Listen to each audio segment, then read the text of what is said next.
A notícia chegou numa manhã de vento seco, quando o pó subia do terreiro como um pequeno espírito inquieto, e as galinhas ciscavam, alheias à gravidade do mundo. Líria estava no tanque, as mãos mergulhadas na água morna e turva, esfregando a barra de um vestido que já não parecia tirar o barro nem com reza. O sol mal passava pelo telhado inclinado do puxado, deixando o ar granuloso. O silêncio da casa às vezes fazia ruído, feito aqueles silêncios que se sentem nos ossos. A mãe chamou o nome dela sem drama, sem pressa, com a voz que se usa quando se chama alguém para o café. E foi justamente isso que partiu alguma coisa dentro de Líria, a normalidade inaugural do chamado. Limpou as mãos na própria saia e entrou pela porta já com a cabeça metida no escuro da cozinha. O cheiro de café requentado, de fumo e de bolo de milho do dia anterior tentava fazer parecer que a vida estava em paz. O pai, ou o que restava dele, olhava para a mesa como se a madeira tivesse algo a dizer. O cachorro levantou a cabeça, abanou o rabo uma vez e voltou a dormir. A mãe não olhou nos olhos dela, pousou a xícara, respirou como quem ia soprar um dente de leão e disse: "Teu pai conversou com o senhor Anselmo."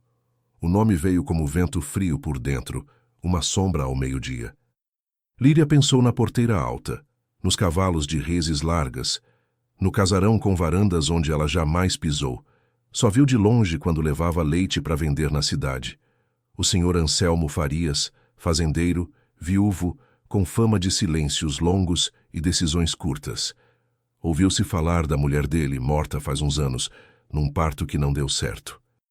Ouviu-se falar também de como, desde então, ele andava com um luto que nunca desbotou no chapéu, nas camisas de manga comprida, na maneira de olhar as pessoas como se calculasse distâncias. E a palavra de Líria saiu quebrada, como se precisasse passar por um lugar estreito dentro da garganta. O pai limpou as solas de barro nas botas. Demorou um tempo. Era o tipo de homem que demorava para ajeitar as coisas que não podiam ser ajeitadas com a mão. Quando falou, a voz era doída, mas firme. Ele vai ficar com o pedaço de terra do sucupira. O sucupira, o pedaço que o avô de Líria plantou um dia de inverno claro, que cresceu em memórias de colheitas magras e domingos com cuscuz. Uma terra onde crescem plantas de teimosia. Era pouco, mas era tudo o que o pai tinha como o meu. Ela esperou que viesse a parte que ainda não tinha sido dita, a parte que fazia o ar ficar mais pesado na cozinha. A mãe olhou então, e era aquele olhar dourado de quem amou muito a vida e agora amava apenas suas sobras. Em troca, ele te quer, minha filha. As palavras foram ditas com o cuidado de quem depila uma ferida. O silêncio que se seguiu tinha o tamanho de um curral vazio. O quê? Não foi grito. Foi assombro, incredulidade, uma palavra sem sapatos, pisando em cacos. Ele te quer como esposa, disse o pai, e a voz lhe falhou no esposa. É um homem direito, trabalhador, viúvo. Vai te dar casa, cama, roupa lavada. Líria riu, um riso curto, sem humor. Casa, cama, roupa lavada, coisas que ela já tinha, de algum modo precário, atadas ao próprio corpo. Mas a mãe continuou. A terra, minha filha, e o nosso nome. Tu sabe como ficou tudo depois que a última chuva foi embora antes da hora. Os homens dos grãos, os juros. Tu, pai, já andou com a cabeça baixa demais no mercado. Tem gente que conta. As mãos de Líria eram duas aves assustadas no avental. Lembrou-se de quando tinha 12 anos e subiu no pé de um buzeiro mais alto do que devia. Olhou o chão lá de cima e sentiu a vertigem como um mar. Agora, não tinha árvore alguma sob seus pés, e mesmo assim, tudo girava. Eu tenho 19 anos, ela disse. Tenho 19. Isso é vida ou é troca de gado? A raiva veio com calor. Eu não sou roça de medir com trena. A mãe suspirou, e foi um suspiro que tinha séculos. Suspiraram todas as mulheres antes dela, as que amarraram lenços na cabeça e pariram em silêncio e fizeram contas em cadernos imaginários para dar de comer à casa. Tocou no rosto de Líria, um toque breve como uma bênção. Eu te criei para a vida. A vida veio desse jeito. O pai ainda não erguera os olhos. Quando o fez, havia ali uma dor que era quase dignidade. Eu vendi o que pude, Líria. Dei a cara ao povo. Anselmo não é ruim, só é homem. Houve uma pausa. E tem uma coisa a mais. O estômago dela gelou. O quê? Ele quer que tu vá ainda virgem, disse, num sopro que parecia pedir perdão. Líria fechou os olhos e viu o próprio corpo como se fosse uma casa onde ela nunca tivesse entrado. Virgem era uma palavra que pregava em portas, uma palavra usada como selo e moeda. Falava-se de honra com uma seriedade que não se falava de fome. Foi na tarde desse mesmo dia que Anselmo veio. Nem foi noite para dar a eles tempo de fazer cenas. Veio com um capataz magro, meia dúzia de homens com chapéus de palha e a poeira de uma estrada inteira nos dizeres. Desceu do cavalo com a eficiência de quem desce de si mesmo. No chão, o corpo dele parecia sempre já estar. Era alto, ou talvez só ocupasse muito espaço, e tinha mãos largas, marcadas, as unhas limpas de quem aprendeu, um dia, a limpar o que a vida enfia por baixo delas. O rosto era uma ilha, olhos que se escondiam como bichos de toca, maxilar que parecia saber de decisões. Ele entrou sem pedir licença, mas também sem desrespeito. Em lugares assim, licença é um acordo tácito entre necessidade e costume. O pai deu 2 passos e estendeu a mão. Eles se cumprimentaram como homens. A mãe recuou um pouco, como quem sabe o lugar do próprio silêncio nos arranjos do mundo. Líria ficou à porta da cozinha, segurando o batente, sentindo o suor escorrer das costas até a barra da saia. Boa tarde, ele disse, e a voz era como cascalho no fundo do rio. Vim confirmar o combinado. Não houve conversa em espiral. Anselmo não parecia do tipo que desenha círculos. Tinha um jeito de cortar o assunto como quem corta madeira. Reto, firme, sem poesia. A terra do Sucupira passa para minha escritura. Em troca, a moça vem para minha casa como minha mulher, ele falou. E o minha foi o cravo no caixão de alguma coisa que ninguém sabia nomear. Trato é trato. Trato é trato, repetiu o pai obediente, como quem reza. A mãe levou a mão ao pescoço, onde um cordão de Nossa Senhora pendia, gasto de tanto dedo. Anselmo olhou para Líria finalmente. Foi um olhar que não vulgarizou. Não foi de cachorro que viu carne, nem de comerciante avaliando mercadoria. Foi de homem que encarava um enigma. Tu sabe cozinhar? Ele perguntou abrupto. Ela piscou devagar. Não esperava essa primeira pergunta. Podia ter perguntado se ela sabia rezar, parir ou obedecer. Mas foi isso. Sei, respondeu seca. Sabe acordar antes do dia clarear? Ele a estudava como se cada resposta fosse um tijolo a se colocar num muro que ninguém via. Sei, disse também, e sentiu raiva por já saber tantas coisas a favor dele. Pois pronto. Ele bateu a poeira das calças com as palmas. Amanhã, cedo, a gente faz o papel no cartório, e tu vai comigo. Ele inclinou o chapéu numa despedida curta. Olhou a casa como quem mede o tamanho de uma ausência futura, e foi-se. O sol ainda era um dente brilhando no céu. A poeira demorou a abaixar. Na noite daquele dia, quando o mundo inteiro parecia ter recolhido palavras, Líria saiu para o quintal e sentou num tronco que sempre foi banco. As estrelas tinham a sinceridade dos lugares sem luz elétrica. Ela podia apontar certas constelações como quem chama amigas. Ali o cruzeiro, ali um resto de Via Láctea que parecia chuva parada. O cachorro veio e encostou o focinho no joelho dela. O frio de bicho era bom de sentir. Uma verdade que não exigia nada em troca. A mãe se aproximou devagar. Sentou-se ao lado. Não havia jeito de começar. Por fim, tocou o ombro da filha com a ponta dos dedos. Quando eu era nova, disse, e a voz tinha a mesma cor das noites antigas, tua avó disse para mim que o mundo dos homens é um rio. A gente aprende as pedras com o pé. Nem sempre dá para escolher a margem. Líria respirou fundo, para ver se a respiração abria algum alçapão dentro dela que revelasse uma parte de si mais forte, mais firme, feita de aço. O que encontrou foi um lugar macio, mas teimoso, uma disposição silenciosa de atravessar o que viesse sem se deixar quebrar por dentro. Não era heroísmo, era sobrevivência de bicho. Eu não sou margem, ela respondeu. Eu sou o rio. Por um instante, as duas sorriram, E o sorriso foi como uma fita passando por cima de um corte. Não curava, mas segurava. A mãe encostou a cabeça no ombro de Líria e falou de quando conheceu o pai, de quando dançaram no forró do Pajeú, de como o amor às vezes começa com desconfiança e serena ao longo dos dias como água no jarro. Não prometeu felicidade, prometeu apenas que os dias passam, e no passar há pequenas coisas que salvam, um cheiro de pão, uma sombra fresca, uma palavra certa. O senhor Anselmo não é homem de festa, disse enfim, é homem de solidão. Talvez aí tenha alguma bondade escondida que ele mesmo não sabe. Dormiram pouco. A madrugada trouxe um vento que batia na porta como quem pede licença. A casa, acordada de suas sombras, viu os gestos serem tornados tarefa. Dobrar lençóis, separar as poucas roupas que iam caber numa trouxinha, escolher o vestido menos gasto. A mãe tirou de uma caixa de sapato um par de brinquinhos de prata, pequenos, discretos, e prendeu nas orelhas de Líria. O brilho simples ali parecia uma vela acesa numa janela. No cartório, a tinta cheirava a burocracia e passado. As paredes sabiam de muitas vidas de gente que passou e deixou assinatura como quem deixa parte do próprio corpo.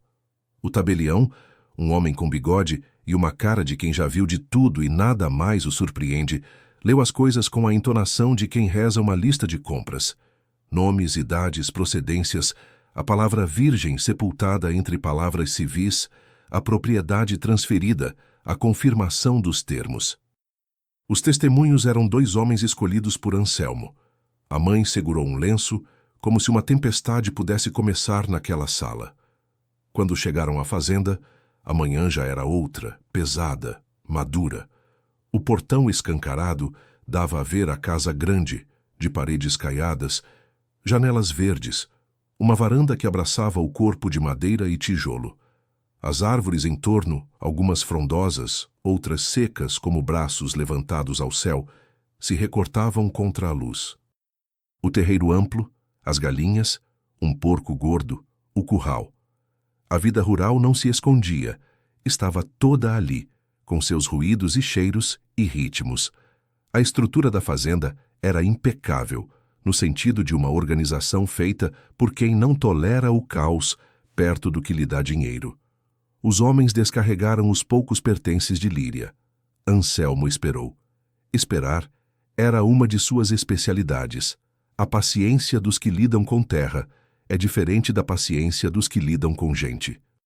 Quando tudo foi guardado num quarto de janela baixa, uma cama de ferro, um armário com cheiro de cedro e um crucifixo pendurado na parede, ele apareceu à porta. Bateu com os nós dos dedos, um gesto que tinha algo de cortesia e de autoridade ao mesmo tempo. A casa é tua, disse. O que eu tenho é teu. O que é teu é teu. Era uma fala que poderia ser doce, mas saiu como quem diz o preço de um boi. A gratidão, se existia, vinha encapsulada numa fórmula seca. Eu sei cozinhar, ela respondeu porque entendeu que era um território. Posso fazer o almoço. A cozinheira cuida disso. Anselmo ergueu os olhos. Mas se tu preferir, manda nela. Mandar não era palavra familiar no vocabulário de Líria. Ela aprendera a obedecer às necessidades e a conversar com o inevitável. Sentiu uma pontada de incômodo com a ideia de mandar numa mulher que já estava ali há mais tempo, que sabia o ponto da panela e as exigências da casa. Ao mesmo tempo, soube que aquilo era o desenho do novo mundo. Um lugar onde sua palavra podia ter peso, ainda que isso fosse só uma forma elegante de aprisionamento. A cozinheira chamada Dona Severina era uma senhora de braços fortes e sorriso que só aparecia quando a comida dava certo. Olhou para a moça com curiosidade e uma espécie de pena discreta, dessas que não insultam. Mostrou-lhe as panelas, as prateleiras, o pote de sal, o armário dos grãos, o cheiro das ervas que cresciam no quintal, alecrim, coentro, hortelã miúdo. Tudo nessa casa tem seu lugar, disse. Tudo nessa casa tem sua hora. Comida tem hora. Silêncio tem hora. Até o riso tem sua hora, que quase nunca chega. Mas quando chega, é bom como chuva no fim do verão. Líria sorriu com a imagem. ainda que a tristeza marcasse suas comissuras. Anselmo, que ouvira de longe, não pareceu dar valor à poesia de Severina. Era um homem dos fatos. Disse que ia ver o gado e que voltava na hora do almoço. Sumiu pelo corredor, o chapéu numa sombra, a presença ainda ficando na casa como cheiro de couro. O primeiro dia foi inteiro de estranhamento. A casa tinha regras não escritas, um ritmo de passos e portas, de panos e águas. Havia tias, ou assim eram chamadas as mulheres que cuidavam de coisas que ninguém via, mas sentia falta se faltassem. Uma que engomava camisas, outra que varria a varanda com vassoura de alecrim, porque dizia que assim não infesta os espíritos do vento. Havia 3 peões fixos, um vaqueiro de olho azul que parecia um peixe de Rio Grande, um menino de recado que não devia ter mais de 15 anos e que corria como quem precisa sempre provar alguma coisa. A morte da primeira mulher de Anselmo era um quadro invisível pendurado na sala. Ninguém falava muito, mas toda a fala passava por ali e evitava olhar. Disseram o nome dela, Rosa Amélia, numa tarde de café, quase sem querer, num cochicho que não foi cochicho o suficiente. Foi no parto. A menina também não vingou. A palavra parto naquele lugar era uma fronteira de dor. No quarto mais tarde, quando a luz entrou como um bicho manso e tocou o lençol com sua pata morna, Líria tocou o crucifixo na parede e imaginou quantas mulheres antes dela tocaram o mesmo metal frio, pedindo coragem a uma figura cravada. Em sua cabeça, os pensamentos iam e vinham como andorinhas, sem pouso fixo. E se fugir? E se dizer não? E se o mundo fosse outro? E se o corpo fosse só seu? A porta rangeu. Anselmo estava de volta. Tinha a roupa cheirando a sol e a bicho. Os olhos dele pareciam mais claros sob a luz da tarde. Talvez fosse só o reflexo de algum desejo que não se sabia se era fome, sede ou ternura. Ele segurou o chapéu nas mãos como um homem que aprende a ter gestos pequenos. Acordei com o gado no curral de cima, disse como quem traz o assunto para o chão. Tu almoçou? Ela balançou a cabeça que sim. Não sabia ainda que tom adotar com ele. Havia a raiva, havia o medo, havia também uma curiosidade de estudá-lo, como se estuda um animal bravo para saber por onde chega perto.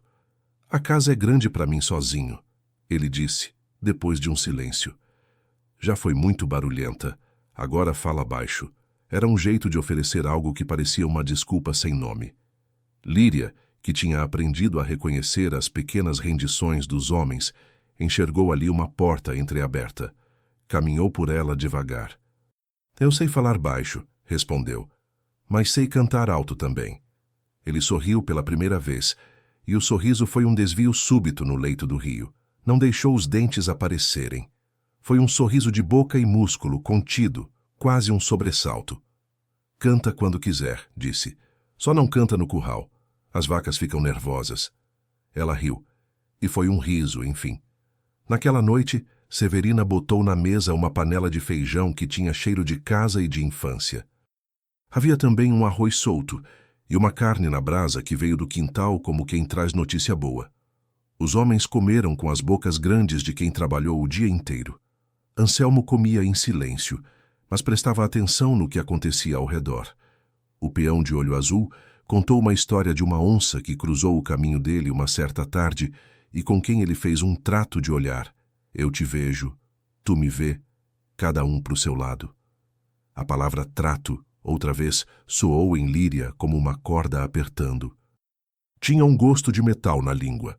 Foi então que ela percebeu a presença de outra pessoa na sala. Uma mulher magra, de cabelos presos em coque, roupas pretas como as de um enterro infinito. Tinha olhos de quem vê muita coisa e não conta, e uma postura de quem se acostumou a mandar principalmente na própria dor. Dona Efigênia, Severina sussurrou perto do ouvido de Líria, como se apresentasse uma ave arisca. Governanta. Cuida dos papéis, das visitas, da igreja, dos arranjos todos. Já era da casa antes da Rosa. Dona Efigênia passou por elas como vento, passando por trás de uma porta mal fechada. Parou diante de Anselmo, murmurou qualquer coisa que parecia lista de compras mística. Um recado do padre, um convite da comadre, que sempre convida e nunca é atendida. Um lembrete sobre o fato de que os impostos não esperam a boa vontade do sol. Anselmo assentiu com a cabeça e deu ordens curtas, como era de seu feitio. Depois da janta, quando o céu era uma manta que se desprendia do horizonte, Anselmo chamou Líria à varanda. O ar estava temperado de jasmim e poeira.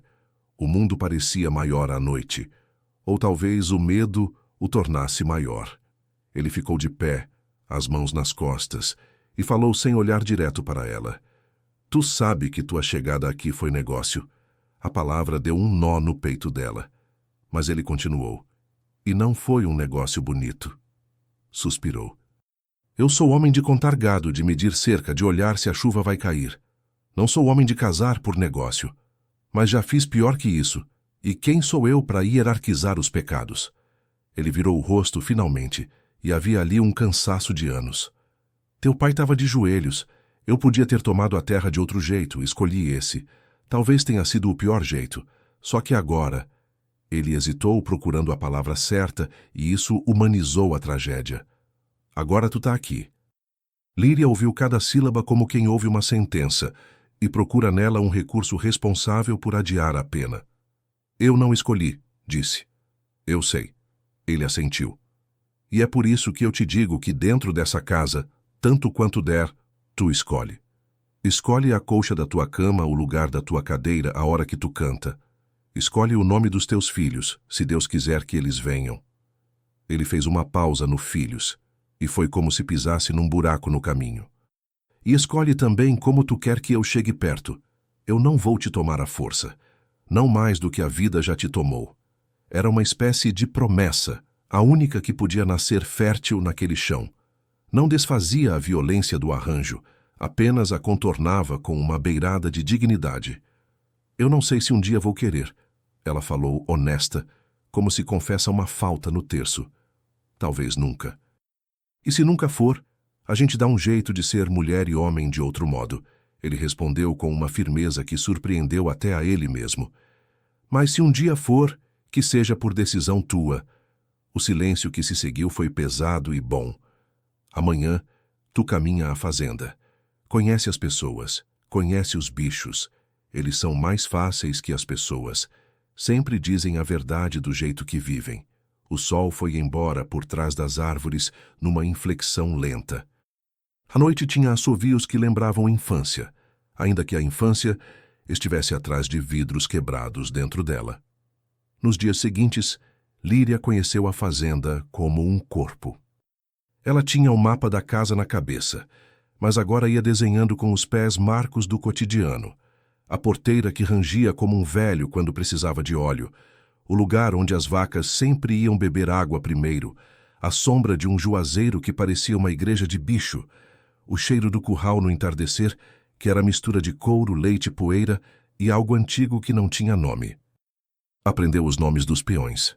Zé Bill, silencioso, Raimundinho, que falava muito e ria de tudo, como se a risada fosse o único jeito de atrapalhar a tristeza, e Damião, o de olho claro, que tinha vindo de longe e que, por ser de longe, sabia menos e procurava aprender com um cuidado que quase parecia um pedido de desculpa ao mundo.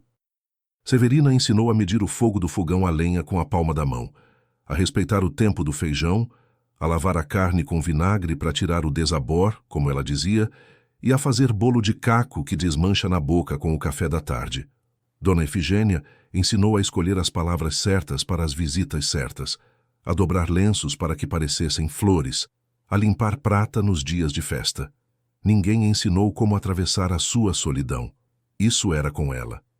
Havia também um menino que vivia por ali, órfão de pai, que fazia de tudo um pouco e de nada muito. Chamava-se Elias. Tinha olhos grandes, atentos, e uma coragem meio inconsequente. Era ele quem buscava a água do poço quando o sol estava cru, quem subia no pé de seriguela para apanhar as mais maduras, quem corria feito um bode entre as tarefas. Aproximou-se de Líria, com a intimidade dos que se reconhecem no mesmo náufragio. Tu veio de onde? Ele perguntou num fim de tarde em que os passarinhos tomavam o céu como se fosse uma fita. De perto, ela respondeu, sorrindo do jeito que se sorri para crianças quando se quer dizer a verdade por cima da verdade. O que tu gosta de fazer, Elias? Gosto de cavalo e de ouvir as histórias de Damião.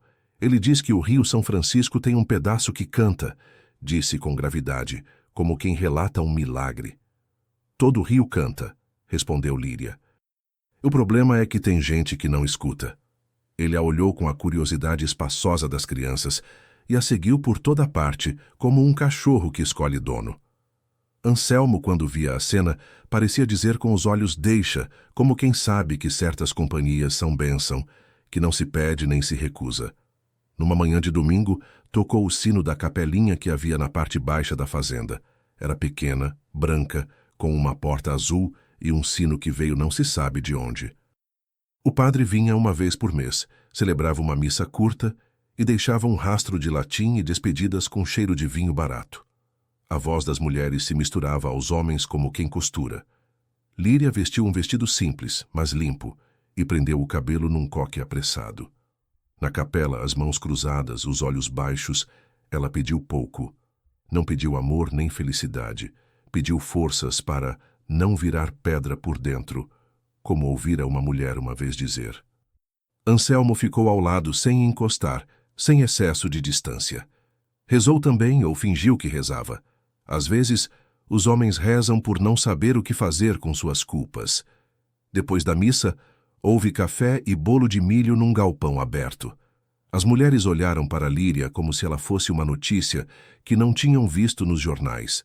Curiosidade, pena, julgamento, tudo em pequenos goles. Uma delas, chamada Margarida, aproximou-se com um cesto de pães e um sorriso que parecia travar antes de nascer. Tu é a nova, disse, num tom que seria ofensivo se não tivesse um fundo de ternura. Se precisar de roupa emprestada, tenho umas minhas. Sou pequena como tu. E deu um riso. E se um dia tu quiser só falar de besteira, falo também. Às vezes, a gente precisa. Líria agradeceu. A solidariedade das mulheres nos lugares ruins é sempre um fio de ouro. Anselmo observava de longe, um olho no gado, outro na gente, como quem tenta alinhar dentro de si essas duas dimensões e ainda não sabe se cabem no mesmo curral. Os dias caminhavam numa cadência que alternava a dureza do trabalho com pequenos acontecimentos que davam sabor à vida. Uma tarde, uma chuva inesperada veio de um jeito que parecia música. Todos correram para a varanda só para ver as gotas baterem no chão seco e levantarem cheiro de terra e promessa. Outra tarde, uma bezerra nasceu com uma mancha branca na testa que parecia uma estrela. Elias batizou de Estrela, óbvio, e passou dias carregando no bolso um punhado de sal grosso para dar sorte à vaquinha. Houve também o dia em que um cavalo disparou no campo e era preciso ter não só força, como delicadeza para trazê-lo de volta ao ritmo, sem quebrar sua confiança. Anselmo mostrou a Líria um gesto com a mão, uma pressão quase imperceptível na rédea que significava eu não sou teu inimigo. Ela guardou aquilo, a linguagem secreta das pressões que não machucam. No meio desse correr de horas, um rumor cresceu em tom baixo, sussurrado nos corredores da cozinha, na varanda, na sombra do juazeiro. A terra do Sucupira está nas mãos de Anselmo, mas tem gente que não gostou do negócio. A terra tem um jeito de ser de todos e de ninguém. Quando alguém toma posse, mesmo com papel, acende-se no breu um olho desconfiado. Dizia-se que um tal de Herculano, homem de poucos dentes e muitas armas, que trabalhava para um coronel de outra banda do Rio, tinha dito que aquilo não ia ficar assim, que terra comprada com mulher não era terra limpa. Na boca de outros, a frase veio mais suja. No ouvido de Líria, ela se transformou num bode que correu pelos cômodos da casa derrubando panelas. Não era culpa dela, e ainda assim, a culpa depositava seus ovos onde quisesse. Naquela noite, quando o vento trouxe uma notícia de longe que ninguém decifrou, Anselmo sentou no degrau da varanda com um copo de água. Ofereceu-lhe sem dizer palavra. Ela sentou-se ao lado e os dois ficaram observando a escuridão como quem olha um quadro. Ele falou por fim, sem rodeios, como quem costura a sombra ao assunto. Tu ouviu coisas? Ouvi. Tu sabe que palavra é vento. Mas vento mexe com as coisas. Ele girou o copo, vendo a água fazer um redemoinho pequeno. Eu já comprei terra de tudo quanto é jeito. Tem gente que acha tudo sujo, tem gente que acha tudo limpo. Depende de quem está lavando a consciência. Bateu o copo no degrau com cuidado. Mas se vierem com maldade, não é a tua honra que vão macular, é a minha. A palavra honra saiu cansada. Honra é roupa que cada um lava a sua, ela disse, com a coragem que às vezes vinha do nada. Só não use sabão na minha pele. Ele encarou o que ela disse com um respeito que dava para tocar. Quase falou desculpa, e não falou. O quase ficou pairando como um mosquito. Foi nessa noite também que o passado bateu na porta sem bater. No silêncio que se seguiu ao diálogo, ouviram passos no corredor, leves como de alguém acostumado a não ser ouvido. A porta da sala se abriu devagar e uma menina apareceu. Teria uns 17 anos, magra, cabelo negro solto como o rio em dia de enxurrada. Os olhos, duas luas muito abertas, carregavam um susto antigo. Ninguém a tinha apresentado antes. Severina, que viu a cena, correu e, sem cerimônia, tomou a menina pelo braço com doçura autoritária. Volta pro quarto, Benedita, disse macia. Não é hora de tu tá vagando. A menina não parecia bem da cabeça, ou talvez vivesse num lugar aqui de dentro que ninguém alcançava. Tinha um vestido azul desbotado e um colar de contas que alguém lhe dera e ela nunca tirou. Virou o rosto para Anselmo, e por um milésimo de segundo, houve entre eles algo como uma ferida abrindo e fechando. Quem é? Perguntou Líria num sussurro. Benedita, disse Severina já ao longe. Filha de Joaquina, que trabalhou aqui faz tempo.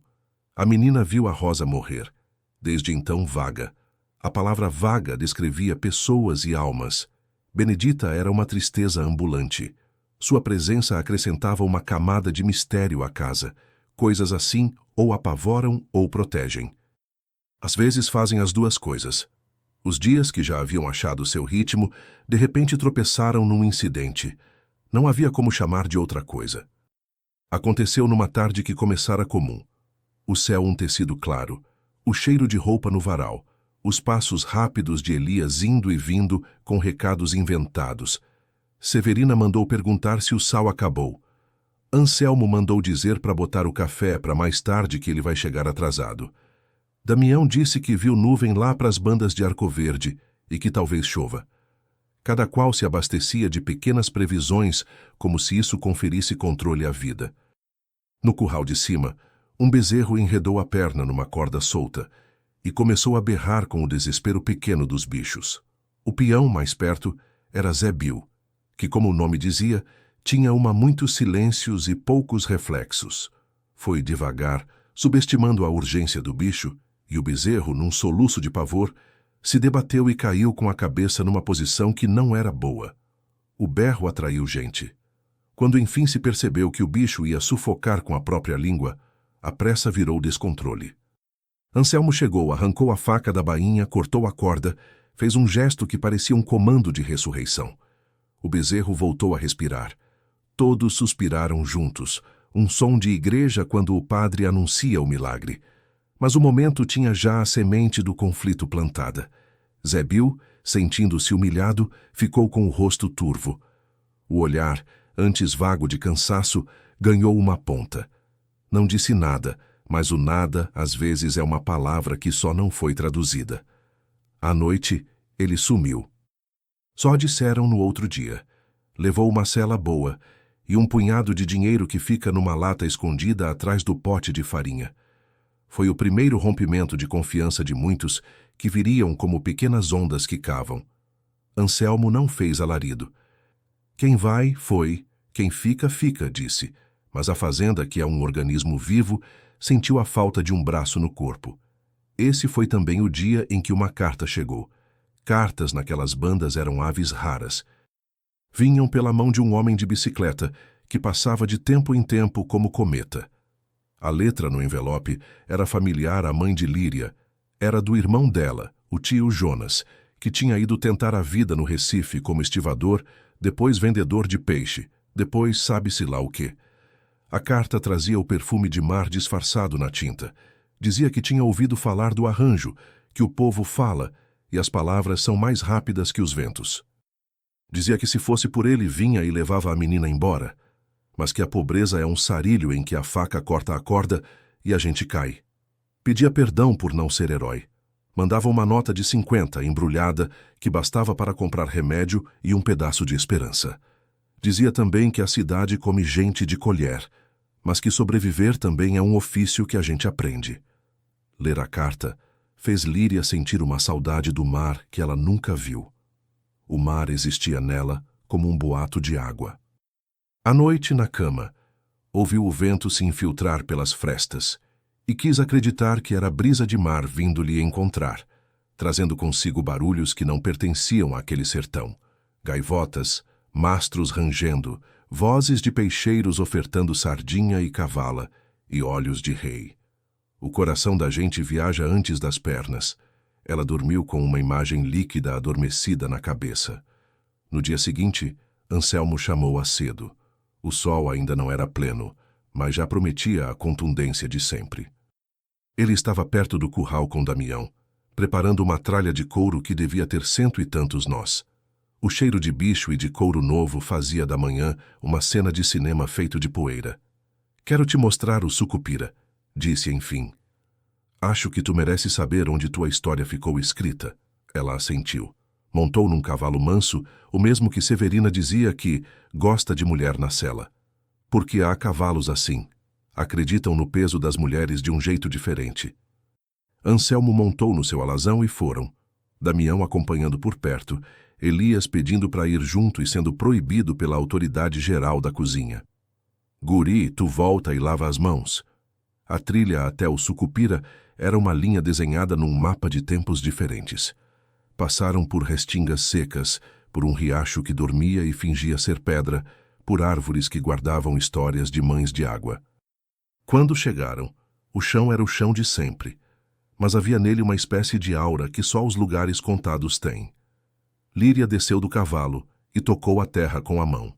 O pó aderiu como se quisesse dizer, "Não me esquece."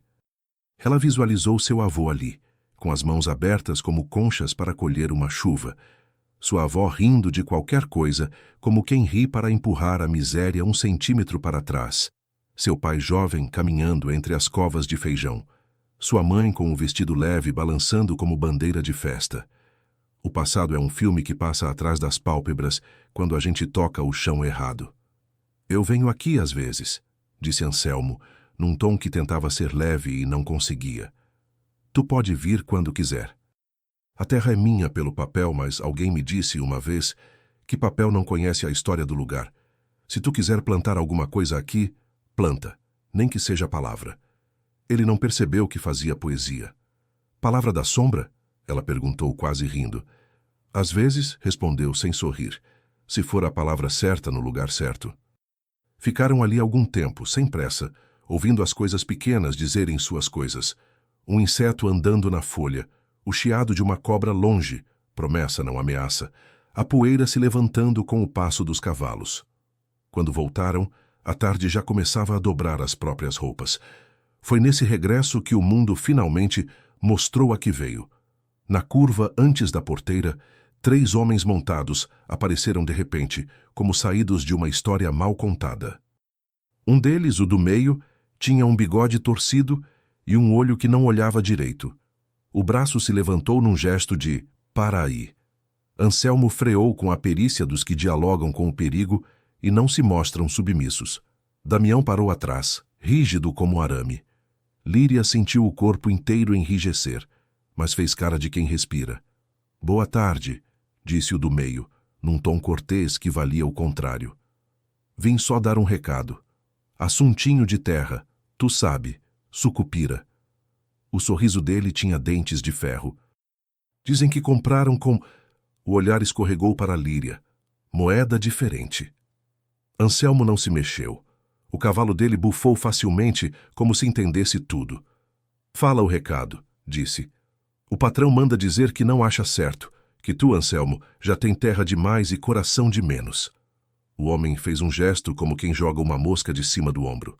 "E que, se não quiser confusão, dá o Sucupira para quem merece mais." "Quem merece?" perguntou Damião, no eco de um atrevimento controlado. "Quem tem bala para merecer", respondeu o de bigode, abrindo o sorriso ainda mais. Herculano tá zangado. Homem zangado estraga a paisagem. Anselmo então ajeitou o chapéu, um gesto mínimo que era uma mudança de capítulo. Olhou o homem nos olhos, e sua voz saiu de um lugar que era rio e pedra. Diz para Herculano tirar o nome da minha cerca, e se tiver frio no peito, que venha ele, não os cachorros. O do meio manteve o sorriso uns segundos a mais, como se a ironia fosse um perfume caro que ele insistia em usar. Apertou as esporas no cavalo, deu meia volta com elegância de desrespeito. Depois não diga que foi sem aviso, falou quase cantando, já se afastando. Terra comprada com carne não sustenta a árvore. Os três foram embora, um redemoinho de poeira atrás deles. Damião praguejou com um quê de reza. Anselmo permaneceu imóvel por mais um instante. Depois deu de ombros como quem sacode água do corpo. Continuaram, mas a paisagem já não era a mesma. A ameaça, quando chega, muda a cor das coisas. Na cozinha, quando souberam, as mulheres se benzeram sem acordo. Severina fechou as janelas com uma pressa que lembrava tempestade. Dona Efigênia apareceu com um revólver pequeno que guardava num fundo falso de armário, como quem apresenta um eloquente argumento. Anselmo disse que não era caso de armar o terço nem a cozinha, que não se dava munição para boca de gente. Mas os olhos dele estavam estreitos, e isso dizia mais que as palavras. Naquela noite, a casa dormiu com um olho aberto. Havia uma tensão no ar que não era de rumor. Os grilos cantaram um pouco mais alto, talvez. O vento, insuspeito de tudo, arrastou as cortinas com a mesma suavidade de sempre. Líria ficou acordada por horas, vendo sombras fazerem desenhos no teto. Pensou no corpo como lugar de negociação, na dignidade como um frágil objeto de cristal que ela segurava com as duas mãos, com cuidado, atravessando um campo de gente que não sabia onde pisava. Próximo da meia-noite, alguém bateu a janela do quarto com 3 toques leves. Não era o tipo de som que se confunde. Ela se encolheu por reflexo. Um sussurro veio de fora. "Sou eu", disse a voz pequena. "Elias." O coração dela voltou ao ritmo. Abriu um pouco a janela. A noite bateu no rosto. Elias estava ali, com os olhos maiores que o comum, brilhando. "Tia Severina disse que se eu visse alguma coisa estranha, eu vinha te contar", falou num jato. "E eu vi. Tem gente espiando lá de trás do galpão. Vi a sombra de 3. Um tossiu. Não é bicho. A urgência calibrada dos meninos." Ela segurou o ombro dele, grato e aterrorizado. "Vai chamar o Damião", disse. Sem barulho. Elias sumiu, como o som some dentro de água. Em minutos, Damião estava à porta, o chapéu na mão, o corpo todo em alerta, o olhar claro como uma lâmina. Anselmo veio logo depois, sem perguntar o quê. Nos lugares de perigo, a pergunta vem depois. Foram os 3, felinos, pelo corredor, atravessaram a cozinha, passaram por trás da horta onde o coentro dormia no cheiro, chegaram na beirada do galpão. O canto do galpão fazia uma sombra maior, uma sombra que podia esconder 3 homens, um boi ou um segredo. Havia de fato gente. Não era alucinação de menino. O primeiro gesto foi ouvido. Um sapato raspou no chão. Damião levantou o dedo indicador como quem diz, espera. Anselmo andou 2 passos e falou no escuro, com uma calma que eles não conheceram nele, nem em hora de vender boi. Se é homem, sai, se é bicho, se aquieta. Se veio para furtar, volta quando a casa estiver vazia. Se veio para ameaçar, aproveita que eu tô de bom humor. Silêncio. O tipo de silêncio que pode ser uma coisa e um tiro um segundo depois. Por fim, um homem se destacou da sombra como coisa que se arrependeu do próprio plano. Era o de bigode. Os outros 2 ficaram um passo atrás, como coros de tragédia grega. "Só vim conferir se a gente pode conversar", disse num sussurro que queria ser civilizado. Herculano não gosta de recado falado por outros, mas dessa vez mandou. Da próxima, ele vem. E riu baixo, de um riso que era areia. Anselmo não se mexeu. O corpo inteiro dele era uma linha. "O portão está aberto para o homem que vem direito", respondeu. "Para o resto tem cerca." Olhou para o céu como se consultasse a lua. "E chega de visita à noite." Essa casa tem mulher que dorme. Alguma dignidade se impôs naquele momento. O de bigode, que gostava de se alongar, achou melhor encurtar. Fez uma reverência de deboche e se foi. O ar pareceu ganhar 2 graus de temperatura quando a sombra dele se dissolveu na sombra maior. Damião prendeu a respiração por mais um pouco.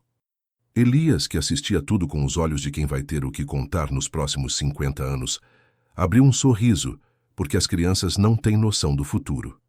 Líria, que tremia sem demonstrar, sentiu ali uma certeza.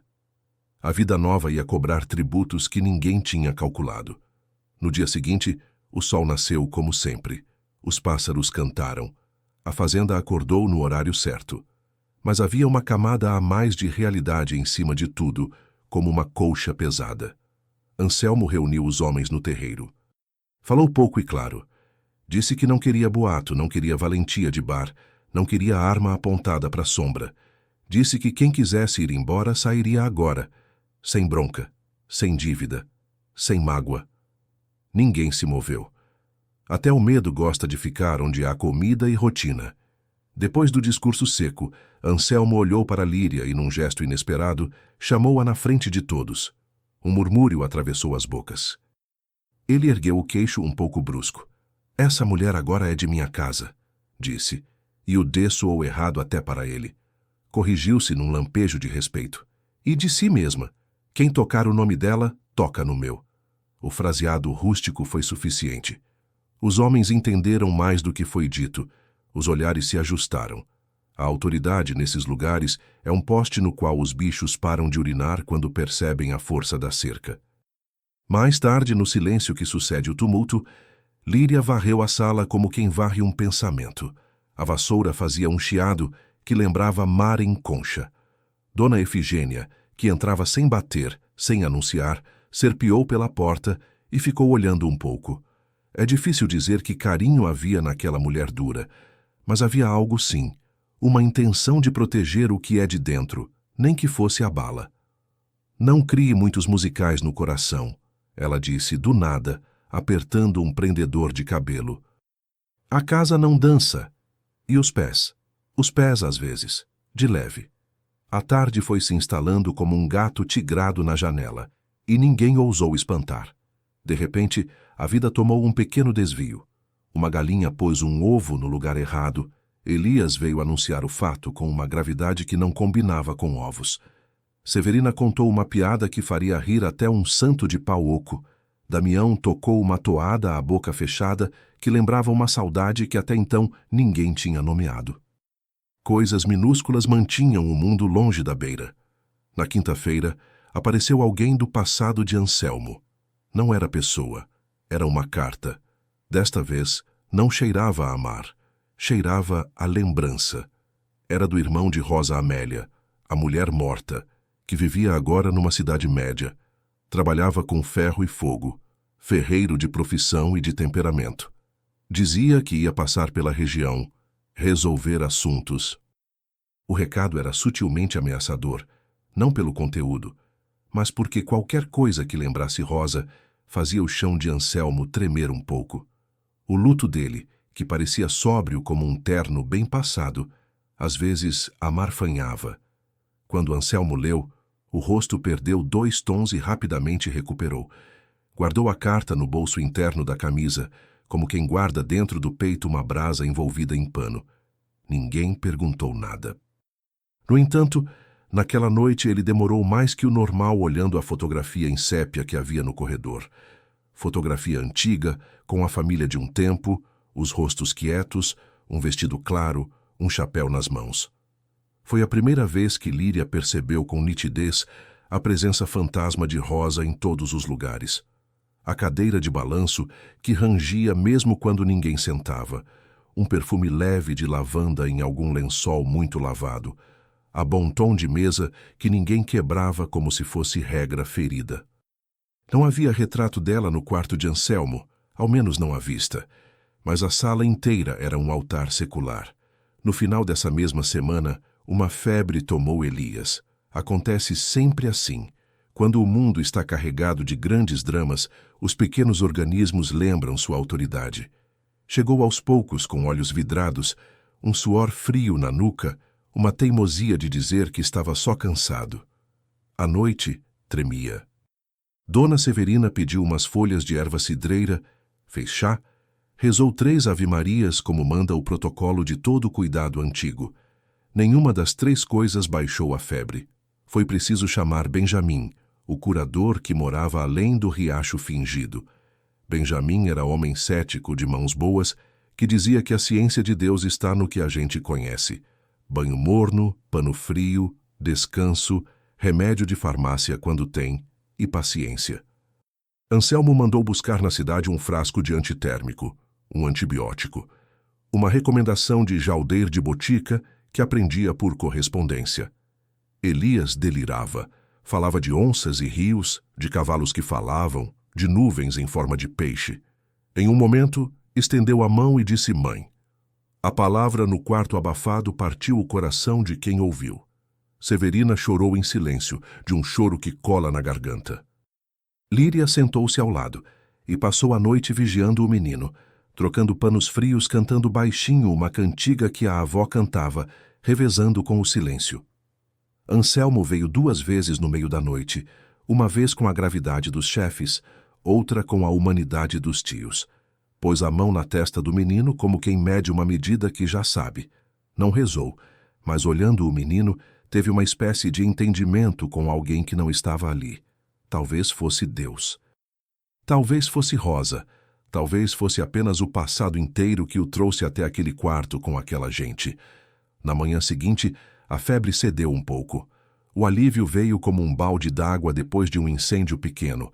Ainda cheirava a queimado, mas não havia mais fogo. Elias dormiu mais brando. Quando acordou, pediu água e disse que tinha visto uma cidade de vidro. Riram, e foi bom rir de algo que só podia ser riso.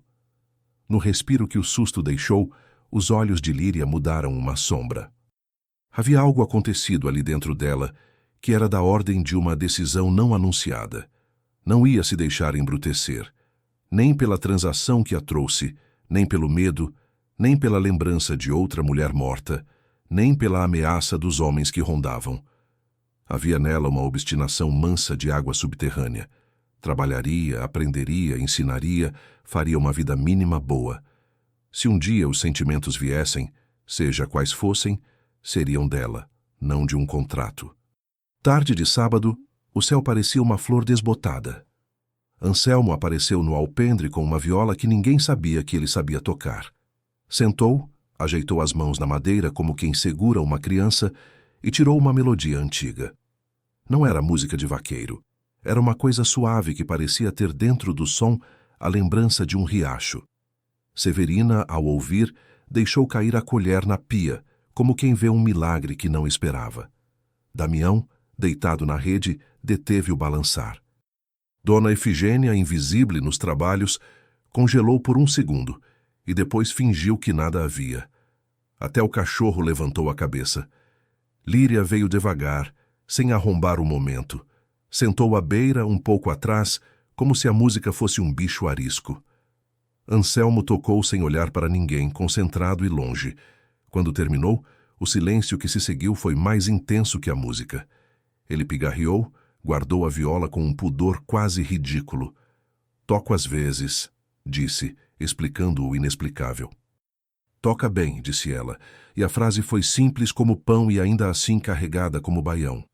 Rosa gostava de ouvir. Ao dizer o nome, uma tensão se instalou, mas ele não recuou. A gente tocava para ver se a menina mexia na barriga. Uma vez pareceu que ela pulou na água. Riu com dor. Eu não sou Rosa, disse Líria, não como afronta, mas como quem posiciona uma peça no tabuleiro sem bater. Eu sei, disse ele, com uma sinceridade que fez bem à casa. Ficaram um tempo ainda naquela varanda, 2 pessoas sentadas, um universo de coisas entre elas, algumas pontes, alguns abismos. O vento balançava a cortina com carinho. A vida, apesar de tudo, insistia em oferecer momentos que cabiam numa colher. Um som, uma conversa, uma brisa. No domingo antes da missa, aconteceu outra coisa que mexeu com o eixo dos dias. Chegou um forasteiro. Bem vestido, modos de cidade, cheiro de perfume que não pertencia àquele ar. Era o irmão de Rosa que escrevera. Chamava-se Firmino. Entrou com aquele jeito de homem que acha que o mundo deve abrir caminho porque ele vem com sapatos engraxados. Tinha olhos avaliadores e um sorriso amargo. Cumprimentou como quem mede a mão do outro, não como quem cumprimenta. Anselmo, disse por cima do chapéu de palha do anfitrião, vim ver como tu anda tocando a vida depois que matou minha irmã. O silêncio que se abateu não foi educado. Foi armas abaixadas apontadas para o chão. Anselmo não mexeu um músculo do rosto. Só os olhos piscam quando a ofensa passa por eles como um vento que leva poeira. Rosa morreu de parto, disse, cada palavra uma tábua. Ninguém matou Rosa. A culpa tem muitas mãos, disse Firmino, ajustando o punho da camisa como quem ajusta uma verdade para ela caber na cena. E vejo que tu ocupou rápido a cadeira vazia. Olhou para Líria. Pausou. Sorriu aquele sorriso que dá vontade de que a terra abra. Eu sou Líria, disse ela cortando a narrativa antes que ela fosse costurada por mãos de terceiros. E não sou cadeira. A frase caiu como panela na cozinha, seca e sonora. Firmino deu 3 palmas lentas, de um sarcasmo preguiçoso. Espírito, disse, achando que tinha feito um elogio e um insulto ao mesmo tempo. Severina, que via de longe, veio e se interpôs como uma árvore entre ventos. Café? Disse, com a arma secreta das mulheres. Bolo de macaxeira? Firmino, que queria guerra, mas tinha estômago, aceitou. Anselmo fez um gesto para que a visita fosse para a sala. Houve meia hora de diplomacia falsa. Firmino disse coisas como: a cidade é dura, mas dá o que o campo nega. E a modernidade chegou e vocês estão aqui com o mesmo sino velho. Anselmo ouviu com cara de cerca. Escuta o vento bater, mas não pensa em sair do lugar. Ao final, Firmino deu um recado que era um golpe disfarçado de abraço. Cuidado com o Herculano, disse como quem fala do tempo. Ele não gosta de ti. Levantou-se, bateu as calças, como se o pó daqui fosse ofensa. E cuidado com as lembranças. Às vezes a gente tropeça nelas e cai. Olhou para Líria com um interesse feio. Boa sorte, dona. Cadeira. Anselmo se ergueu meio palmo. Firmino sentiu o perigo. Recuou com classe, como quem tem uma saída ensaiada. Foi embora, levando consigo um ar de perfume que demorou a se dissipar. O resto do dia se arrastou, como os dias se arrastam depois que alguém diz algo que puxa uma linha no tecido da realidade. À noite, o céu tencionou chover, mas desistiu. O vento soprava de uma maneira que parecia que alguém, muito alto, assobiava. Elias dormiu cedo, cansado de tanto voltar a ser menino depois de flertar com a morte por febre. Líria, no quarto, abriu a janela. A fazenda tinha a luz de um bicho respirando. Pôs as mãos no peitoril, sentiu o frio e o universo. A vida, pesando sobre ela, era grande demais para ser virada numa só frase. Naquela noite, decidiu escrever cartas que não necessariamente seriam enviadas. Escreveria para o mar, para a avó, para uma filha que talvez nunca viesse, para si mesma com 19 anos. Pegou papel e lápis, escreveu. Querida eu, que ainda não sabe, eu prometo que vou te defender até de mim. Eu prometo que quando a noite for grande, eu serei maior do que a noite dentro de mim. Eu prometo que não vou virar pedra. Se eu virar pedra, que seja água lembrada. Assinado, eu que aprendi a ser rio.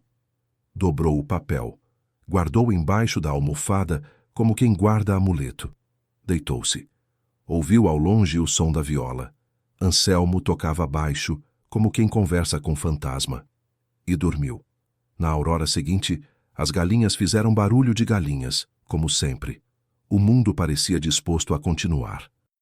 Mas a próxima visita de Herculano já estava a caminho, lenta como maldade pensada, precisa como a fome.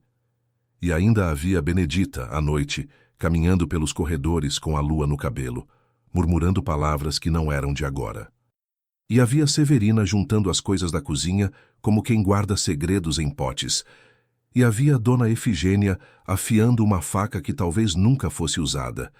E havia Damião praticando com a corda um laço que parecia poesia. E havia Elias desenhando no chão mapas que levavam ao mar que ele nunca viu. Tudo isso pulsava. E no meio, como um coração de água, Líria respirava. E a fazenda respirava com ela. A terra do Sucupira, plantada no passado, esperava a sombra de uma palavra certa no lugar certo, para um dia talvez dar frutos que não fossem só sobrevivência. Enquanto isso, era preciso aprender a viver no entre o que foi negociado e o que se pode escolher, entre a faca e a flor, entre o perigo e o pão. A vida, sempre ela, pedindo coragem com a voz mansa e o olho duro. Nessa fronteira, a história estava apenas começando. A manhã seguinte tinha um silêncio diferente, como se a fazenda prendesse o fôlego para atravessar um trecho de rio mais fundo. O vento passava por entre as folhas do juazeiro com um cuidado de parteira. A poeira baixava e levantava numa cadência que parecia ensaio de tempestade e desistência. Anselmo saiu cedo, botas batendo firme no terreiro, a aba do chapéu cortando o sol em dois. Damião o seguiu com a disciplina dos que sabem que coragem é um músculo que se treina. Líria acordou antes do canto do galo. A noite tinha sido parida por sonhos sem rosto. Uma mão escrevendo no muro, tudo tem preço. Um cavalo correndo sem som. A voz de uma mulher que cantava num idioma que ela conhecia, mas não lembrava onde aprendeu. Quando abriu os olhos, a luz fraca insinuava-se pela fresta da janela. A respiração, lenta, dizia: ainda estou aqui. Levantou-se, lavou o rosto num balde d'água fria que arrepiou seus pensamentos, amarrou os cabelos, vestiu o vestido menos gasto. Ao se olhar no pedaço de espelho pendurado, viu uma moça muito nova com um olhar muito velho. Tocou no próprio rosto como quem tateia um mapa. Na cozinha, Severina já tinha fogo. O fogão a lenha tossia uma fumaça que cheirava à infância. O bule roncava, o café subia e espalhava um perfume que parecia capaz de desfazer qualquer maldição por alguns minutos. Dona Efigênia entrava e saía com a rapidez de quem não precisa aprender o caminho da própria casa. Ajeitava panos, conferia as dobradiças, anotava qualquer coisa num caderninho preto com lápis mordido. Elias, já recuperado, surgiu com cara de gente que voltou de um lugar importante, a febre, e precisava ser recebido com festa. Eles fizeram festa do jeito possível. Deram-lhe mais pão, mais carinho, mais risos do que o habitual. "Dormiu bem, menino?" perguntou Severina, servindo-lhe um copo de leite morno. "Dormi como quem levou um susto e voltou", respondeu ele, com a grandeza de quem recém nomeia o mundo. "Sonhei com o mar. Tinha um cheiro parecido com o cheiro de chuva, só que mais molhado." "O mar é uma chuva que nunca para", disse Líria, passando a mão no cabelo dele. "E que horas é que a gente vai ver?" Elias levantou o rosto, sincero e perigoso nas expectativas. "Quando der", ela respondeu. E essa foi a verdade mais bondosa que encontrou. Damião entrou sem fazer barulho, mas com a urgência de quem traz notícia. O olhar, claro, estava um pouco mais estreito. "Cortaram a cerca de baixo", disse seco, como se dissesse: "a chaleira ferveu." E não foi boi. Severina parou a colher no ar. Efigênia levantou o queixo 1 centímetro. Elias ficou com a boca semi-aberta, atraído pela aventura quanto pelo medo. Líria sentiu o coração mover móveis dentro do peito. "Onde?" perguntou. "No limite com o sítio de Zé Manduca." Damião jogou o chapéu na mesa. Abriu o mapa desenhado na memória. 3 fios, um pau quebrado, rastro de gente, 2, 3 botas. Levaram 2 bezerros. O resto espalharam só para perturbar. "Foi Herculano?" Severina perguntou, mas a pergunta já vinha com a resposta colada na voz. "Mensagem tem caligrafia", respondeu Damião, pego pelo gosto da metáfora. "Essa me lembra o bigode torto do capanga dele." E sorriu sem vontade, porque a raiva tem às vezes uma fome de sorriso curto. Anselmo apareceu na porta, como se houvesse esperado o momento exato de entrar na frase. O rosto era um chão limpo. Nele se podia ver o que estava acontecendo nas margens. "Já mandei Raimundinho e 2 peões irem fechar", As palavras saíram no ordenado de quem tem prática de administrar emergência. Damião, tu vai comigo até o limite com o Sucupira. Quero ver se deixaram recado por lá. Recado? Elias arregalou os olhos excitado, curioso, sem sabedoria sobre o perigo que mora nas bordas. Recado, menino, é quando o homem não tem coragem de dizer na cara e escreve no chão. Damião respondeu, afeiçoado ao garoto para além do permitido pelas regras que o tempo ensina. Anselmo olhou para Líria rapidamente, como quem checa um fundamento. Não havia medo no olhar dela. Havia uma vigilância, uma firmeza de quem já se entendeu com o próprio susto. Se precisar de mim, eu fico, ela disse, e não perguntou se podia. Preciso, respondeu ele sem floreios. Tu cuida da casa. Não é pouco. Eles se foram. A poeira acompanhou os cavalos como sombra viva. Líria ficou com o silêncio que vem depois que se parte um copo. Ainda se ouve pedaços caindo dentro. Herculano é homem que não sabe atravessar a rua sem cuspir, disse Severina enfim, retomando o movimento. A gente viveu 100 anos sem ele se meter. Agora arrumou de ter bronca de tudo. Bateu a colher na panela como se pudesse assim pôr ritmo no caos. O mundo tem mais gente do que precisa e menos coragem do que devia, Efigênia sentenciou, limpando um prato como quem limpa uma ideia. Líria pegou uma vassoura, varreu o chão com esmero. A limpeza era emprego e reza. Enquanto varria, pensava. Pensava em como alguém ser capaz de ocupar duas coisas ao mesmo tempo, o lugar de moeda e o lugar de pessoa. Alguém, ela, que foi entregue numa negociação. Alguém, ela, que agora mandava no ritmo da casa, que recebia olhares de respeito, de pena disfarçada, de curiosidade e até de uma espécie de medo. O medo que os homens têm das mulheres que não se quebram como o esperado.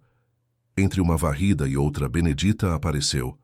A menina caminhava com os pés descalços, como quem toca no chão para se lembrar que existe. Parou ao lado de Líria e ficou olhando a poeira se levantar. Trazia nas mãos um boneco feito de pano, antigo, costurado com linha grossa. As contas do colar batiam no osso do peito como um relógio. Sonhei com uma casa que afunda, disse, sem introdução. Tinha água até o teto, mas ninguém morria. Era bonito.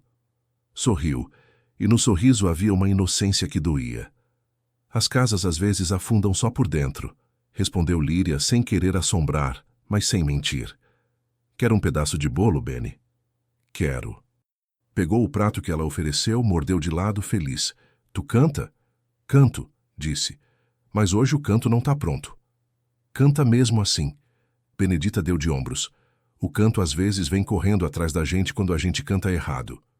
Líria riu, e naquela gargalhada havia um recado a si mesma. Não endureça. Enquanto a casa ajustava seus móveis para o que viria, Anselmo e Damião chegaram ao limite do Sucupira. Não havia recado escrito em pedra, mas havia feridas, marcas de faca no tronco de um umbuzeiro, como letras de alfabeto que o mato inventa. Uma garrafa quebrada, um lenço em farrapos, um cigarro de palha apagado antes da metade. Quem fuma só metade tem pressa ou medo. Damião agachou e encostou 2 dedos na terra, tateou. O faro do vaqueiro é geografia. 3 homens, disse. Um mais pesado. Olhou as marcas no barro. Esse pisa com o calcanhar, não é de cavalo. Farejou o ar num movimento quase animal. Cheiro de fumo forte, não é daqui, mas deixou aqui um pedaço de conversa que a gente entende. Isso é só começo.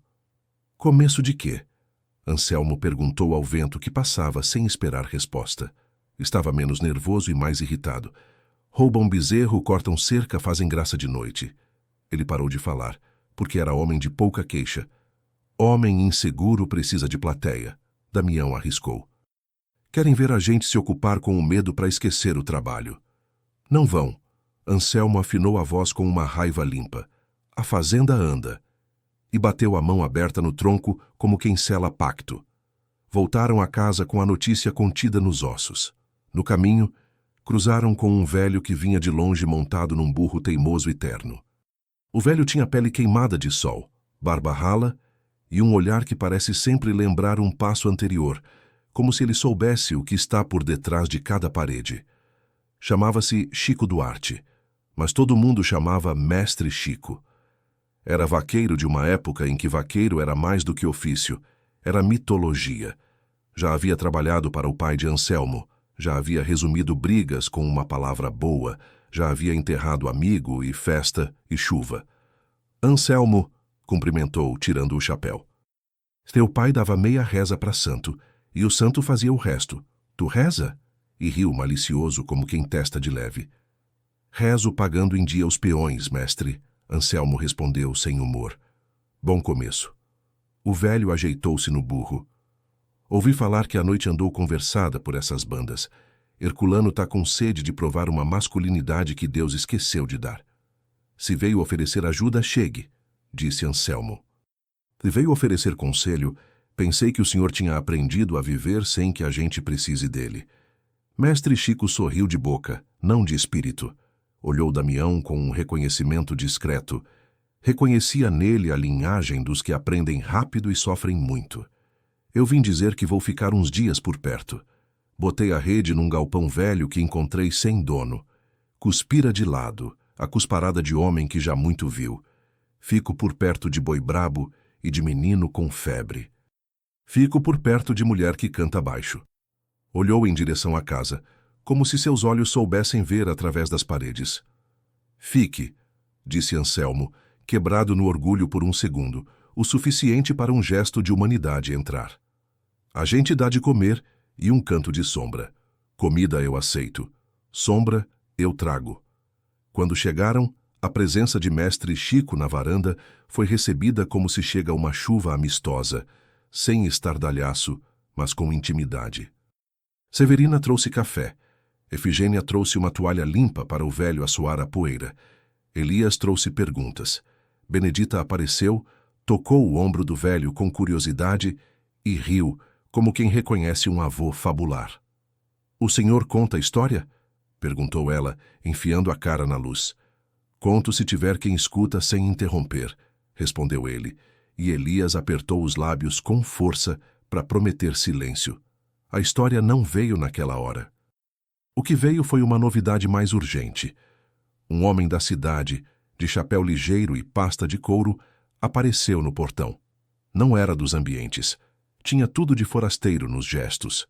Segurava a pasta com demasiada importância, olhava as coisas com um desdém tímido, tropeçava no próprio equilíbrio. Apresentou-se como Bernardo Lemos, escrivão do cartório. Trazia papéis, carimbos, um perfume de tinta e mentira leve. Senhor Anselmo, disse ajeitando o óculos como quem marca posição. Venho por conta de uma contestação.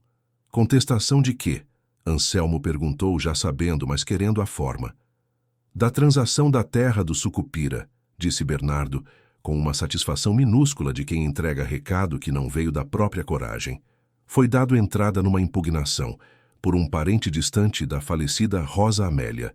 Pigarreou, olhando o entorno, desejando ser observado.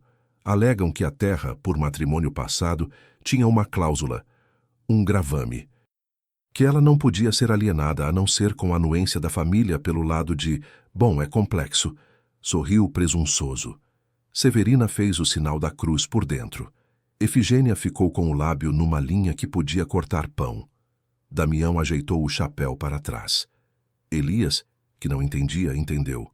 Vão tirar o que foi posto. Benedita, ausente e presente, começou a cantar baixinho qualquer coisa sem letra. Anselmo respirou uma distância. E quem é o parente? Perguntou com a paciência de quem segura o cabo de uma panela que esquenta. Firmino de Tal, disse o homem triunfante, agradecido por ter um nome gordo a dar. O silêncio na varanda foi um pouco maior que os anteriores. Era um silêncio com história. Anselmo passou a mão pelo rosto. A terra é minha pelo papel, ele disse devagar, a língua molhando cada palavra. Foi paga, não tem cláusula nenhuma. Olhou para Efigênia. Cadê os papéis, dona? No armário, em pastas, cada um com seu batismo. Ela respondeu, indo buscar compassos de quem vai pegar munição. Bernardo pigarreou, feliz com sua relevância. Com todo respeito, disse, e o com respeito soou como com facada. O juiz pode entender diferente.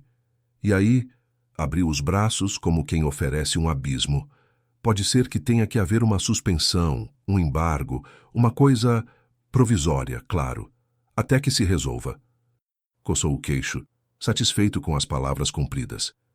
Enquanto isso, recomenda-se evitar qualquer modificação substancial na área, que pode complicar. Eu ouvi. Anselmo o interrompeu, seco. Agora ouça o senhor. Informe ao juiz que a fazenda não para. E diga a Firmino que, se quiser conversar, venha sem papel, que eu converso com ele sem tinta. Se levantou. O gesto simples foi um estouro de boiada. E o senhor Bernardo, coma um pedaço de bolo antes de ir. A estrada é comprida. A gente não nega comida nem a quem traz notícia ruim. Bernardo, que era homem de cidade, mas não bobo de recusar bolo em casa de gente que manda em boi, comeu. Disse coisas sobre o clima, elogiou o tempero, lembrou que tinha tia no Crato, fez menção de partir. Despediu-se com a mediocridade habitual. Foi. E com ele ficou a sombra de um papel que queria ser maior que a terra. Papéis às vezes julgam que são terra, esquecem que não carregam bicho. Ao cair da tarde, o céu tinha uma cor que só aparece nas horas exatas em que o destino morde o calcanhar do dia. A luz entrava na cozinha com pontinhos de poeira, como se fosse uma procissão de santos minúsculos. Severina preparou um cozido grande, desses para equilibrar coração e juízo. As panelas suavam. A conversa baixa passava de boca a boca como água em ânfora. Firmino joga em 2 mesas, disse mestre Chico, que parecia ter chegado sabendo. Vendeu ferro para Herculano e agora quer vender vergonha para tu, balançou a cabeça leniente. Esse povo de cidade tem uma ideia estranha de justiça. Quando o peixe morre, eles acham que foi afogamento. O que o senhor faria? Damião, curioso de aprender a ser lobo sem comer cordeiros. Eu faria o que o tempo ensina. Juntar prova, juntar gente, juntar respeito. Chico olhou para Anselmo. Bota o padre para benzer a terra. Bota a comunidade para pisar nela num dia de festa. Bota batizado no sucupira. Terra com rastro de povo fica mais difícil de tirar no papel. Eu não sou de teatro, Anselmo resmungou. Então ensina o povo a ser chão. Chico lhe deu um tapa amigo no ombro. Nem sempre a gente atende no balcão que quer. Às vezes o atendimento é no terreiro. Líria ouviu a conversa com atenção dobrada. Havia ali um modo de atravessar sem armas e sem mentira. Um jeito de defender com as mãos ocupadas de vida. Isso ela sabia fazer. Rastro de povo. A frase ficou pendurada no seu pensamento como um varal com roupa boa. Naquela noite, o canto que Benedita pedira veio. Veio quando o corpo já se preparava para o silêncio. Veio simples, em voz baixa, como bênção que se pede sem formalidade. Foi uma cantiga que a avó de Líria cantava para espantar mal-olhado, arrependido de não ter sido inventada no dia anterior. Severina, que se recolhia, parou a meio caminho da porta e encostou a cabeça no batente para ouvir. Efigênia, por um segundo, esqueceu as armas e pousou o pano sobre a mesa. Damião sorriu por dentro, os olhos azulando ainda mais.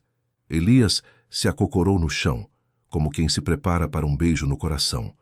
Anselmo, sem mostrar, sentiu a melodia passar dentro dele, como água numa pedra quente. Dorme, menino, que a noite é comprida, tem vento na beira e luz na subida. A casa respira, o mundo te espera.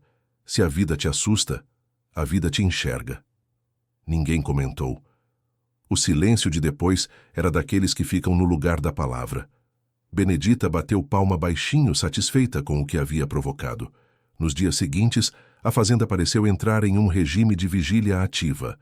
Não era pânico, era prontidão. Os turnos de cuidado se revezavam como vigas que se alternam para segurar um teto. Anselmo conversou com Zé Manduca, com o padre, com os peões das fazendas vizinhas. Juntou sim provas. Papéis com carimbo, testemunhos, contas, recibos, até bilhetes de negociações antigas. E, discretamente, começou a articular o rastro de povo de que mestre Chico falara. Marcou uma novena no Sucupira, por alma de todos os que plantaram e colheram naquela terra. convocou rezadeiras, chamou gente de longe. Vem pisar no chão, que chão sem pisada é chão que o vento leva, dizia. E as pessoas vinham porque a boa desculpa para estar com os outros é reza. Numa dessas tardes de arrumação, em que se prepara um altar com flores do quintal e se varre com capricho o caminho até a pequena cruz que ficava no Sucupira, ninguém lembrava quem estava enterrado ali, mas todo mundo respeitava, aconteceu a primeira grande reviravolta íntima. E ela não veio com tiros. Veio numa conversa curta, dessas que escavam muito. Líria estava sentada na beirinha do alpendre, dobrando lençóis com o cuidado técnico de quem dobra planos. Anselmo veio com uma caixa de madeira nas mãos. A caixa era bonita, antiga, de marchetaria simples. Ele parecia tenso, o que nele significava o canto da boca mais rígido e o olhar que evitava mirar qualquer coisa mais que 2 segundos. Isso era de Rosa, disse, colocando a caixa no colo dela como quem entrega um pássaro que pode voar a qualquer momento. Eu guardei até agora sem coragem de abrir. Respirou. Acho que tu tem o direito de abrir. O convite era um flecha. Não havia ali rivalidade de fantasmas, havia a coragem de encarar o que doía. Líria olhou a caixa como quem olha uma fotografia que ainda não conhece. Passou o dedo pela madeira, sentiu os relevos, procurou a tranca. Abriu. Dentro, cartas. Muitas cartas. Fotografias pequenas, em sépia, de gente que parecia atuar papéis sem se dar conta. Um lenço com bordado de flor azul, um pedaço de fita, um anel de miçangas, e ao fundo, um caderno. Um caderno de capa preta, com cantos gastos, daqueles que as meninas escrevem segredos, e os anos transformam em arqueologia de si mesmo. Líria segurou o caderno. Olhou para Anselmo. Ele assentiu. Ela abriu. A caligrafia era bonita, inclinada, feminina, cheia de enfeites que contam mais do que o texto. O início tinha data, 3 de janeiro, de um ano que parecia perto e, no entanto, era planeta antigo. Quando eu cheguei aqui, achei que a casa era grande demais para mim. Depois vi que eu era menor do que julgava e o medo ocupava espaço. Anselmo me deu um cachorro pequeno que morria de medo de trovão. Nós dois éramos iguais. Líria leu em silêncio, os olhos correndo por frases que eram parênteses de uma vida. Rosa falava de uma vontade de ser feliz que tinha a disciplina dos corajosos. Falava do medo do parto, da alegria em sentir a filha se mexendo, do gosto de cozinhar pão no domingo, do riso que era fácil com Severina, da seriedade de Efigênia, do respeito por Damião, que já estava ali. Falava também de sombras, de um homem que rondava com um nome que não dizia, de recados no curral, de Herculano antes de ser esse Herculano. Um rapaz de sorriso torto que acha que o mundo lhe deve favor. Falava do irmão Firmino. Tem um coração que não aprendeu a perder. Falava de Anselmo. Ele traz o mundo no ombro e esquece de pedir ajuda. Não sei se ama do jeito que os romances dizem, mas ele tem uma espécie de cuidado que vale por coisa nenhuma e por tudo. Líria fechou o caderno devagar. Devolveu a caixa com respeito. Tu quer ficar com isso? Perguntou Anselmo, inseguro pela primeira vez desde que ela o conheceu. Quero ler devagar, um pouco todo dia, ela respondeu. Para conhecer a casa que me recebeu, pela mão de quem foi dona dela sem pedir. Abriu um sorriso que não era concessão, era viga. E depois, se tu permitir, eu escrevo as minhas páginas e deixo aqui também. Uma caixa com 2 vidas, não para comparar. Para que quem vier depois saiba do peso e do perfume. Anselmo assentiu. Tinha água nos olhos, uma água que ele não se permitia há muito. Olhou para longe, para o gado, para a cerca, para o céu. A fazenda toda, naquele instante, parecia mais quieta.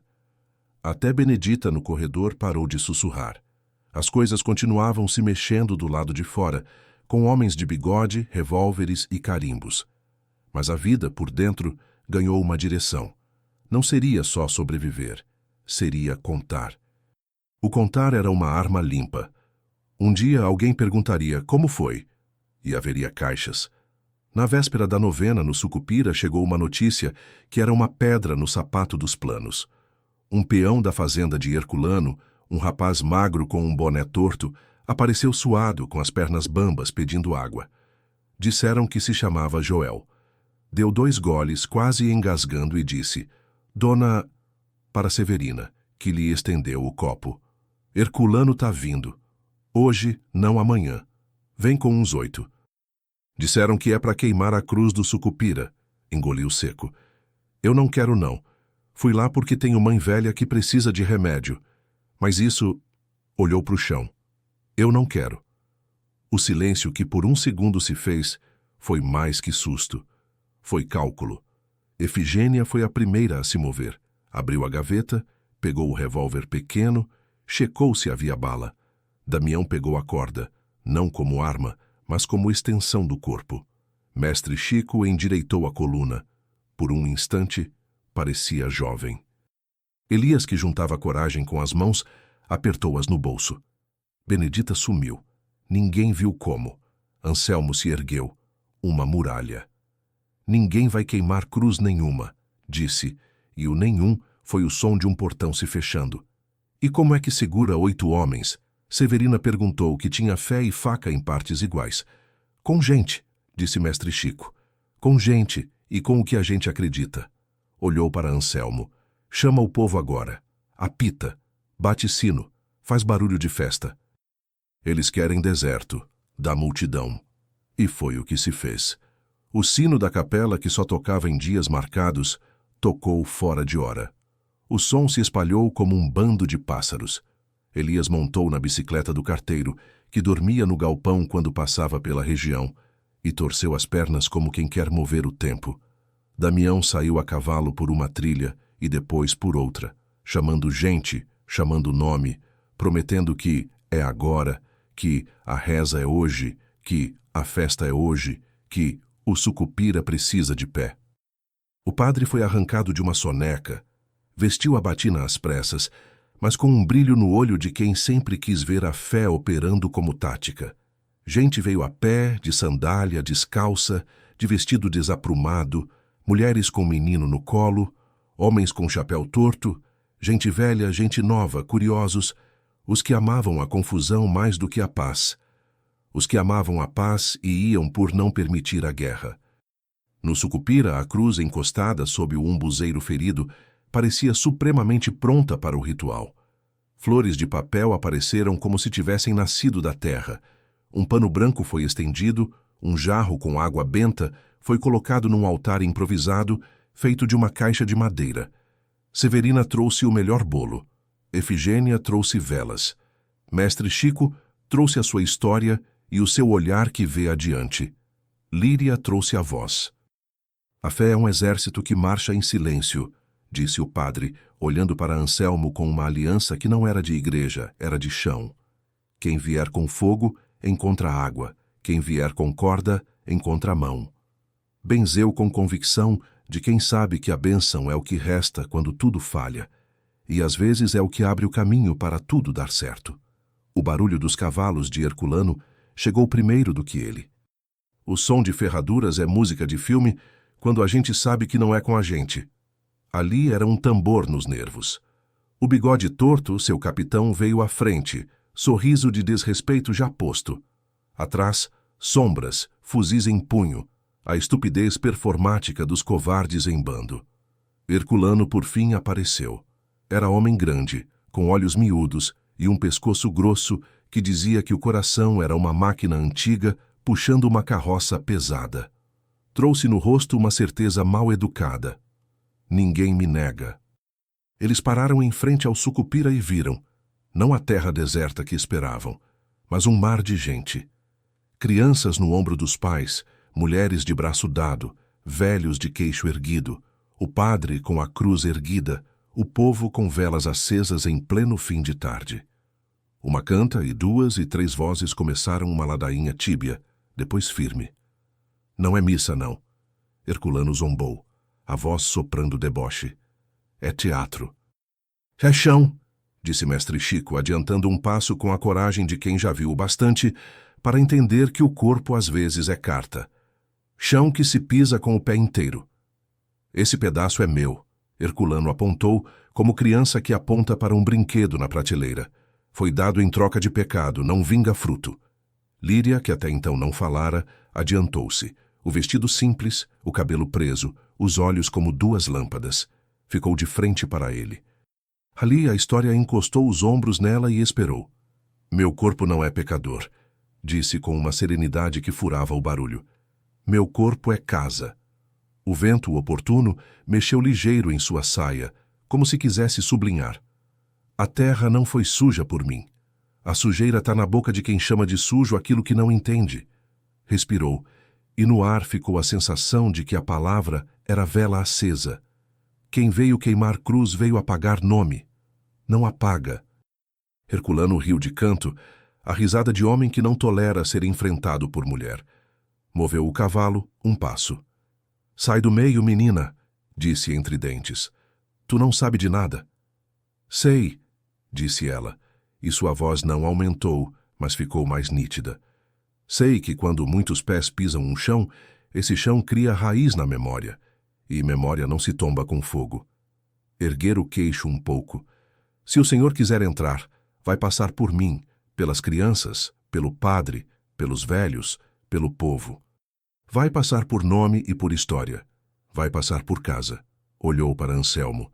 E pelo dono da terra, que aqui está, com papel e com gente. O olhar de Herculano passeou pela multidão, medindo. O jogo que ele trouxe era de intimidação. O que encontrou foi espelho. Um dos capangas, o de bigode torto, fez menção de avançar. Damião, que estava à direita de Anselmo, jogou o laço no ar com uma elegância quase artística. A corda desenhou um círculo perfeito na luz da tarde e caiu no lugar exato para dizer, eu posso. O povo, que sempre tem alguém disposto a recuar, desta vez não recuou. Houve um coro suave, mas firme. Ninguém passa. Ninguém passa. O padre ergueu a cruz e, com a voz acostumada a sermões, disse, quem tocar nessa cruz, toca no corpo de Cristo. E antes que algum teólogo da região fizesse ressalvas, complementou, e no corpo da mãe de Cristo, que é a terra. Herculano não esperava a metafísica. A raiva lhe subiu à face, um vermelho caro. Levou a mão ao coldre com um gesto de quem se ergue acima de qualquer sombra. E foi nesse instante que ele não viu Benedita. Benedita, que tinha sumido, apareceu como um passarinho. Levou uma vela acesa até bem perto do cavalo dele. O bicho assustou-se, deu um pulo súbito. Herculano perdeu o equilíbrio, não caiu. Homens como ele não caem fácil, porque é preciso muito chão para derrubar velhos orgulhos. Mas se descompôs. Um riso involuntário escapou de alguns. Ele os fulminou com os olhos. Tu é louca? Gritou mirando Benedita. Sou livre, ela disse boba de sinceridade e se afastou, a vela protegida pela mão. A cena esquentou como óleo, mas a presença do povo era uma água que não deixava o fogo subir. Herculano fez a conta, uma conta difícil para homens como ele. 8 contra tantos, e as notícias que correm depois. O poder dele mora na imaginação que os outros têm de sua invencibilidade. Ali, a imaginação ficava acanhada. Ele cuspiu no chão, com um desprezo programado, apontou o dedo para Anselmo e falou, isso não acaba aqui. Não acaba, não, respondeu Anselmo com um alívio irônico. Acaba quando Deus quiser. Herculano puxou as rédeas, fez meia volta e foi. Seus homens hesitaram. Foram atrás. O pó levantou como uma cortina que se fecha. Ninguém aplaudiu. O alívio veio como maresia, uma sensação que passa pelo corpo e vai embora, deixando sal.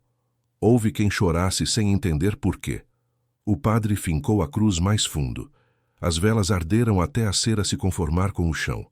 As rezas subiram com a pressa que Iampera. Severina distribuiu o bolo com generosidade de batismo. Efigênia apertou o braço de Benedita com uma firmeza que dizia, não faz mais isso, e um carinho que dizia, obrigada por fazer. Elias correu até Líria e a abraçou nas pernas, como se ela fosse árvore. Tu falou bonito, ele disse, olhando para cima, com os olhos que sempre pediam histórias. Eu falei o necessário, ela respondeu, e soube que estava inaugurando uma versão de si mesma que só se abre quando a vida decide. Na noite que seguiu, a fazenda respirou de novo. O perigo não tinha ido embora. Herculano continuava sendo Herculano. Firmino não deu baixa de sua papelada. Os bois precisavam de água, os feijões precisavam de umidade, as panelas precisavam de fogo. Mas algo se fixou. O chão ficou com pé. Anselmo, após tudo, procurou Líria na varanda. Tinha o rosto cansado, um cansaço esculpido por admiração. Sentou-se ao lado dela, a viola encostada na parede, a noite fina de estrelas. Tu me salvou hoje, disse, e foi a primeira vez que ele admitiu precisar. Não fui eu, ela respondeu, olhando o escuro. Foi o povo. Foi o padre. Foi Benedita com essa coragem de criança que Deus dá aos loucos. Foi tu também, insistiu ele, teimoso na gratidão. E eu... Hesitou. Eu preciso dizer.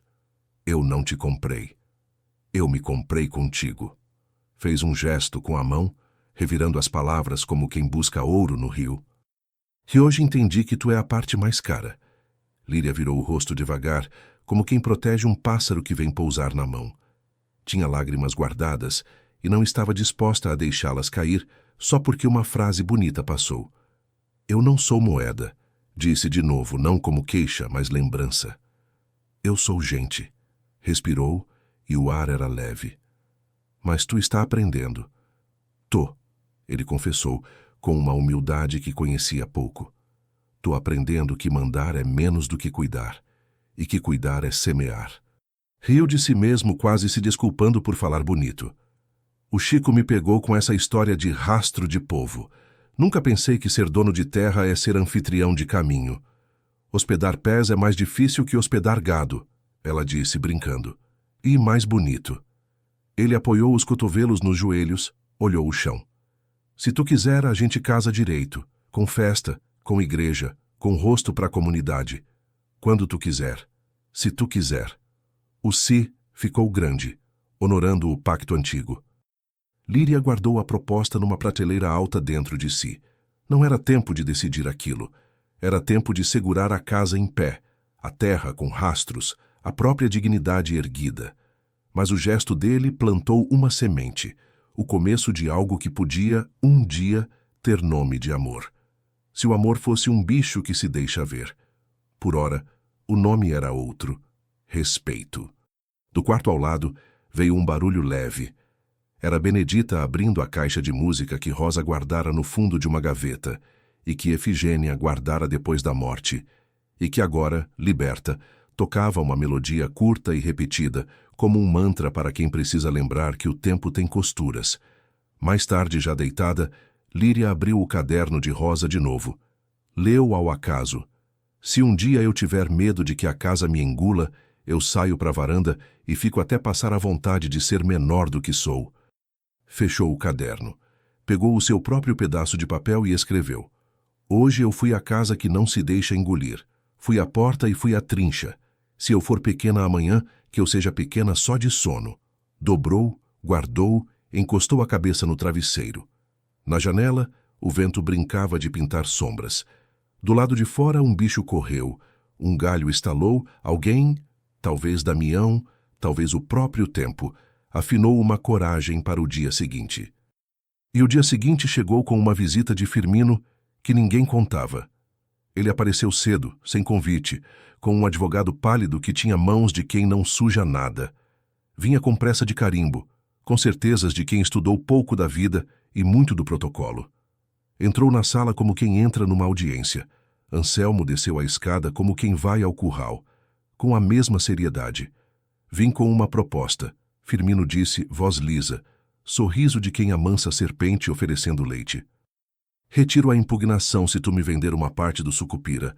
Fez um gesto com a mão, sumário. 1/4 da terra, pelo preço de antes. Sem fofoca, sem padre, sem povo. O advogado sorriu em conjunto, abrindo uma pasta que guardava papéis como quem mostra cartas marcadas. Anselmo não respondeu de pronto. Olhou de canto para Líria, que estava ali, não como adorno, nem como parte da transação, mas como parte da casa. Ele respira. O respirar, às vezes, é a melhor arma. Eu não vendo pedaço nenhum, ele disse finalmente calmo como água pesada. Não compro silêncio com chão. Não seja burro, Firmino replicou, impaciente. Tu sabe que o juiz, apontou para o advogado, como quem invoca santo com imagem. Pode entender o que eu disser que ele entenda. O juiz entende o povo, respondeu mestre Chico, aparecendo da sombra com a autoridade que os velhos têm quando aparecem da sombra. Já pisaram o sucupira, já benzeram, já comeram bolo. Juiz come bolo. E o povo lembra. Olhou para Firmino com uma mistura de pena e ironia. O senhor não sabe domar cavalo e quer domar o destino. O advogado pigarreou de novo. Era um vício e uma carapaça. Existe, de fato, uma questão jurídica. Ele começou, a voz de água morna. Uma escritura antiga. Existe, de fato, uma questão de vergonha. Cortou Efigênia, que ninguém tinha convidado à conversa, mas cuja presença se impunha quando o decoro tentava enganar a decência. O senhor não ficaria melhor se usasse essa voz para defender quem tem fome? Firmino revirou os olhos, cansado de moral. Não veio para ser incomodado por quem trabalha. Veio para ser obedecido. Viu que não seria. Tratou de azedar o ambiente. Pois bem, disse levantando-se e batendo a poeira invisível da calça. A gente se vê no tribunal. Olhou para Líria, uma última vez com um veneno que queria parecer charme. E a senhora... Cuidado. Honra de mulher é vidro. Sorriu satisfeito com a própria ruindade. Quebra fácil. Líria não reagiu como as novelas mandam. Não houve tapa. Houve um olhar que sabe atravessar homens que estão cheios de si. Um olhar que disse, meu vidro virou pedra e minha pedra é água. Ele não entendeu, foi embora. O advogado, antes de sair, deixou um cartão na mesa, como quem deixa uma armadilha polida. Efigênia pegou com 2 dedos como quem recolhe uma barata, jogou no lixo sem olhar. Posso? Perguntou por educação. Deve, respondeu Anselmo. Depois que a poeira assentou, a casa parecia maior. É sempre assim. Quando uma falsidade vai embora, sobra espaço. A tarde desse mesmo dia trouxe outra luz, a luz de algo que nasce sem barulho. Damião chamou Líria na estrebaria. Falava baixo, com a cautela de quem lida com vida de bicho. A égua de Raimundinho, amalhada, tá parindo. Damião apontou com o queixo. Vem ver se teu coração aguenta. O parto de bicho é uma liturgia antiga. A malhada suava, deitada. Os músculos sob a pele pulavam como se tivessem música própria. O olhar era o de quem atravessa um mar sozinha. O potro veio, primeiro as patas, depois o focinho buscando ar sem ter ainda a forma do mundo. Houve um momento de silêncio inquieto, como quando a gente segura a respiração antes de mergulhar. E então vida. Vida com um relincho pequeno. Vida que escorrega para uma palha humilde e a transforma em altar. A égua lambeu o filho. As pernas dele tentaram o impossível e conseguiram o milagre de ficar de pé. Elias chorou, escondido atrás da manga da camisa. Benedita bateu palmas sem ritmo. Severina disse, graças. Anselmo sorriu com a boca e o olho ao mesmo tempo, por talvez 2 segundos, o que era muito. Ele se chama como? Perguntou Elias, já se apropriando da batina de padrinho. Chama esperto, disse Damião seco, e todos riram, porque rir no desarme também é forma de batismo. A noite caiu com a boa fadiga de quem viu a vida insistir. A viola de Anselmo tocou uma moda que vinha da infância, uma lembrança do pai batendo no ombro e dizendo, homem não é pedra, é casa. Casa aguenta coisa, mas abre porta, tem janela, recebe vento, guarda gente. Líria cantou baixinho o refrão de uma outra canção, e houve um dia em que aconteceu de os dois, pela primeira vez, cantarem juntos, sem combinar, a mesma música. Foi breve, foi suficiente. Não se olharam. O olhar veio depois, não com sede, mas com respeito. Um olhar que disse, a gente já é o começo de alguma coisa. Ao apagar das velas, quando o campo embala seu sono de coisa antiga, uma sombra passou pelo portão. Não era homem de Herculano, não era mensageiro do cartório. Era uma mulher, a cabeça coberta por um pano, as mãos apertando um embrulho. Tremia. O cachorro não latiu porque certos medos têm cheiro de santo. Eu posso falar com a dona? Ela disse, e ninguém se perguntou qual dona era. Porque a palavra dona encontrou sem procurar os olhos de Líria. Pode, ela respondeu dando um passo à frente. A mulher destapou o embrulho. Era um bebê, pequeno, lindo e grave como todos os recém-nascidos. A boca buscava coisa nenhuma, como quem procura o seio de Deus. Eu não posso, disse a mulher, com um nó de pranto na garganta que parecia um rio represado. Eu não posso ficar com ele. As mãos tremiam. O pai é homem de Herculano. Se ele souber, mata. Eu sou de Deus, mas Deus me está ensinando a pedir ajuda de gente. Olhou para o chão.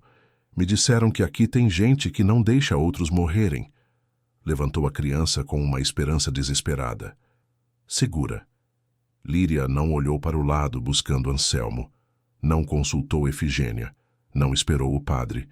Não pediu conselho a mestre Chico. Colocou os braços como quem abre janela e recebeu o bebê, com a naturalidade de quem segura futuro. Qual o nome? Perguntou, a voz limpa. Não bati, a mulher disse, envergonhada por não ter dado ainda um princípio organizado à vida. Mas se tiver que ter, hesitou. Tomara que seja nome de quem não tem medo. Líria olhou para a criança. Era uma coisa pequena, carente de sol. Um punho se abriu e fechou como quem ensaia segurar um mundo. Vai ter sol, disse num sussurro que só o bebê precisava ouvir.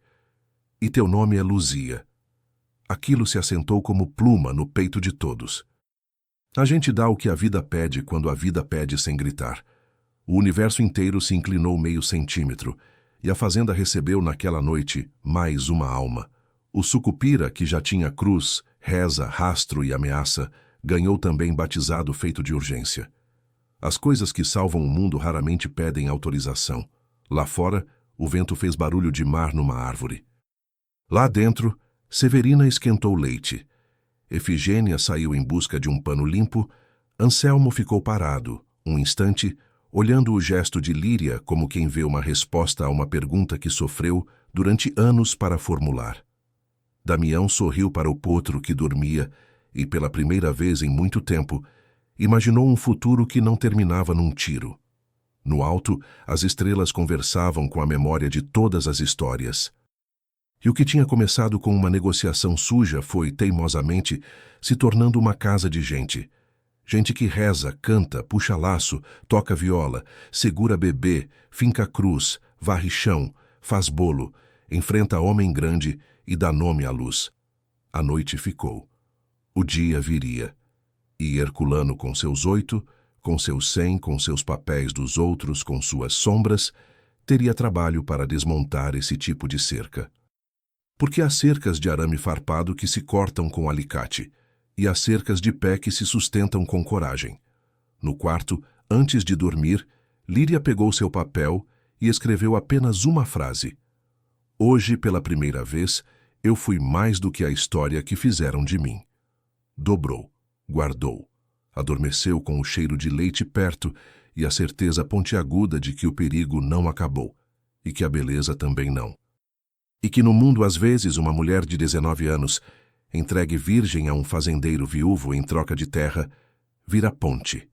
E que ponte é coisa que a gente atravessa em silêncio, com o coração em festa. O dia nasceu com o peso de uma promessa não cumprida. Depois da novena no Sucupira, ninguém tinha dúvidas. Herculano não desistiria. Era homem que se alimentava da raiva, e quanto mais o povo resistia, mais ele ruminava seu ódio, como boi em pasto seco. Firmino, por sua vez, mexia suas peças na cidade. Advogados, cartório, rumores que cresciam como mato. A fazenda respirava, mas respirava em vigília. Líria, agora com Luzia nos braços, descobria uma força nova. O bebê sugava seu peito como quem suga a esperança. Cada noite mal dormida lhe dava uma coragem diferente. Não era mais apenas a menina entregue em troca de terra. Agora era mãe de um ser que dependia dela para existir. E, curiosamente, essa maternidade inesperada não a aprisionava, a libertava. porque ser responsável por uma vida a fazia escolher ser inteira, não fragmento. Severina a ajudava, ensinando segredos antigos, como banhar a criança em água morna, como acalmar cólicas com chá de funcho, como ninar com um canto que não pede voz, só respiração. Benedita, num gesto surpreendente, começou a aparecer mais perto do berço. Ficava olhando Luzia com olhos claros de infância interrompida. Murmurava frases estranhas. Ela tem cheiro de estrela. Ela não vai se perder. E uma noite, enquanto todos dormiam, foi vista balançando o berço e cantando uma melodia sem palavras, como se sua alma falasse direto com a criança. Anselmo, por sua vez, sentia-se dividido. De um lado, o orgulho de ver a fazenda viva, a terra com pés, a mulher com voz. Do outro, a consciência de que sua escolha inicial, comprar uma esposa, havia sido um pecado de desespero. Às vezes olhava para Líria e, em silêncio, pedia perdão sem palavras. Às vezes, quando tocava a viola, imaginava que cada nota fosse uma desculpa. Foi nesse clima que chegou o dia da audiência. Firmino havia conseguido adiantar o processo. A cidade inteira comentava. O juiz era homem de meia-idade, rígido, mas conhecido por ouvir o povo. Anselmo foi, acompanhado de Efigênia, mestre Chico e até o padre, que insistiu em ir como testemunha moral. Líria ficou na fazenda com Luzia, Elias e Severina. No tribunal, Firmino se apresentou como vítima. Falou de direitos de família, de cláusula não respeitada, de honra da irmã maculada por negócios escusos. O advogado enfileirava artigos de lei como quem atira pedras num rio. Anselmo ouviu calado até ser chamado. Então levantou-se e falou com a firmeza de quem não precisa de adorno. Eu comprei a terra com acordo claro, com testemunhas, com escritura. Se há pecado, não está no papel. Está na miséria que obriga a gente a trocar filha por chão. Respirou fundo. Mas essa moça não é moeda. É minha esposa pelo respeito, não pelo contrato. A terra é dela tanto quanto minha. O juiz olhou para os lados pensativo. Então pediu. Quero ouvir a moça. Líria foi chamada às pressas. Entrou no tribunal com Luzia no colo. O murmúrio foi geral. Uma jovem mãe, com o bebê nos braços, diante da autoridade. O juiz perguntou, a senhora confirma que foi entregue em troca da terra? Ela ergueu o queixo, a voz limpa. Fui, mas não me vendi. Me entregaram. E aceitei porque a vida não me deu escolha. Mas hoje estou aqui por escolha. E escolho ficar. Porque a fazenda não é só papel, é gente. É menino salvo da febre. É mulher acolhida.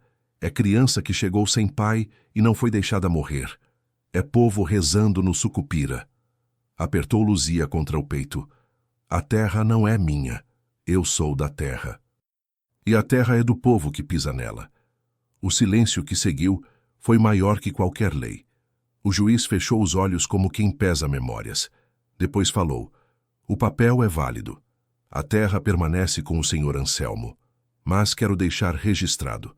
A propriedade não pode ser usada para sujeitar ninguém. O que foi feito aqui não pode se repetir. Firmino mordeu os lábios de raiva. Saiu antes do fim, cuspindo pragas pelo olhar. Anselmo apertou a mão de Líria com uma gratidão muda. Mas a vitória no tribunal não matou o ódio de Herculano. Pelo contrário, dias depois ele voltou. Não com 8, mas com 20 homens armados. Vieram de madrugada, o silêncio da noite quebrado por cascos e passos apressados. A fazenda acordou em alarme. Anselmo saiu à frente, espingarda nas mãos. Damião, mestre Chico e outros peões estavam prontos. Severina juntou as crianças e as mulheres dentro da casa. Efigênia trancou portas, mas ficou com o revólver em punho. Líria segurava Luzia, mas sentiu o sangue ferver. Não queria se esconder, queria enfrentar. Herculano gritou do portão. Agora não tem povo, não tem padre, não tem juiz. Agora é só homem contra homem. Anselmo deu um passo à frente. Então vem homem, mas vem sozinho. O desafio calou o bando por segundos. Herculano riu. Covarde. Covarde é quem precisa de 20 para entrar na casa de um. A voz de Anselmo cortava o ar. Herculano hesitou. E nesse momento Benedita apareceu, inesperada, carregando a cruz pequena do sucupira nas mãos. Caminhou até o terreiro e plantou a cruz no chão, diante do portão. Os homens se inquietaram. Alguns recuaram. Aqui não, disse Benedita, e sua voz parecia vir de outro mundo. Aqui tem vida. A cena quebrou o encanto da violência. O bando começou a dispersar. Só Herculano permaneceu furioso, tentando avançar. Mas antes que pudesse, um tiro ecoou. Não da fazenda, mas de longe. Um de seus próprios homens, cansado de tanta guerra, disparara para o alto em sinal de basta. O feitiço que sustentava o coronel se quebrou. Ele gritou, ameaçou, mas acabou sendo contido pelos próprios capangas. Foi embora, derrotado não pela bala, mas pela perda do medo que impunha. A fazenda resistira, o sucupira resistira, e a honra de Líria, transformada em voz e ato, já não precisava de defesa. Era inatacável. Nos meses seguintes, a paz se assentou. Firmino desapareceu na cidade, corroído pela própria amargura. Herculano perdeu homens, perdeu poder, até se tornar apenas um nome pesado em rodas de conversa. Benedita foi melhorando aos poucos, continuava vaga, mas o contato com Luzia lhe deu alguma âncora. Elias cresceu aprendendo que coragem não é correr contra a morte, mas segurar a vida. Mestre Chico partiu um dia, dizendo apenas: já cumpri o que tinha que cumprir. Agora vou ser saudade. Líria e Anselmo, sem pressa, foram construindo algo que não tinha nome fácil. Não era amor de novela, mas era amor de raiz. Aprenderam a se respeitar, a rir de pequenas coisas, a compartilhar silêncios. 1 ano depois, casaram-se com festa simples, de igreja e povo. Não porque precisavam, mas porque quiseram. E assim, o que começou como uma troca injusta, terminou como um legado. O sucupira virou símbolo de resistência. A fazenda tornou-se lugar de acolhida, de trabalho, de fé. E Líria, a menina entregue como moeda, virou mulher que salvou uma terra, uma casa, uma comunidade. Na última página de seu caderno, ela escreveu: eu não fui comprada, eu fui semeada e floresci.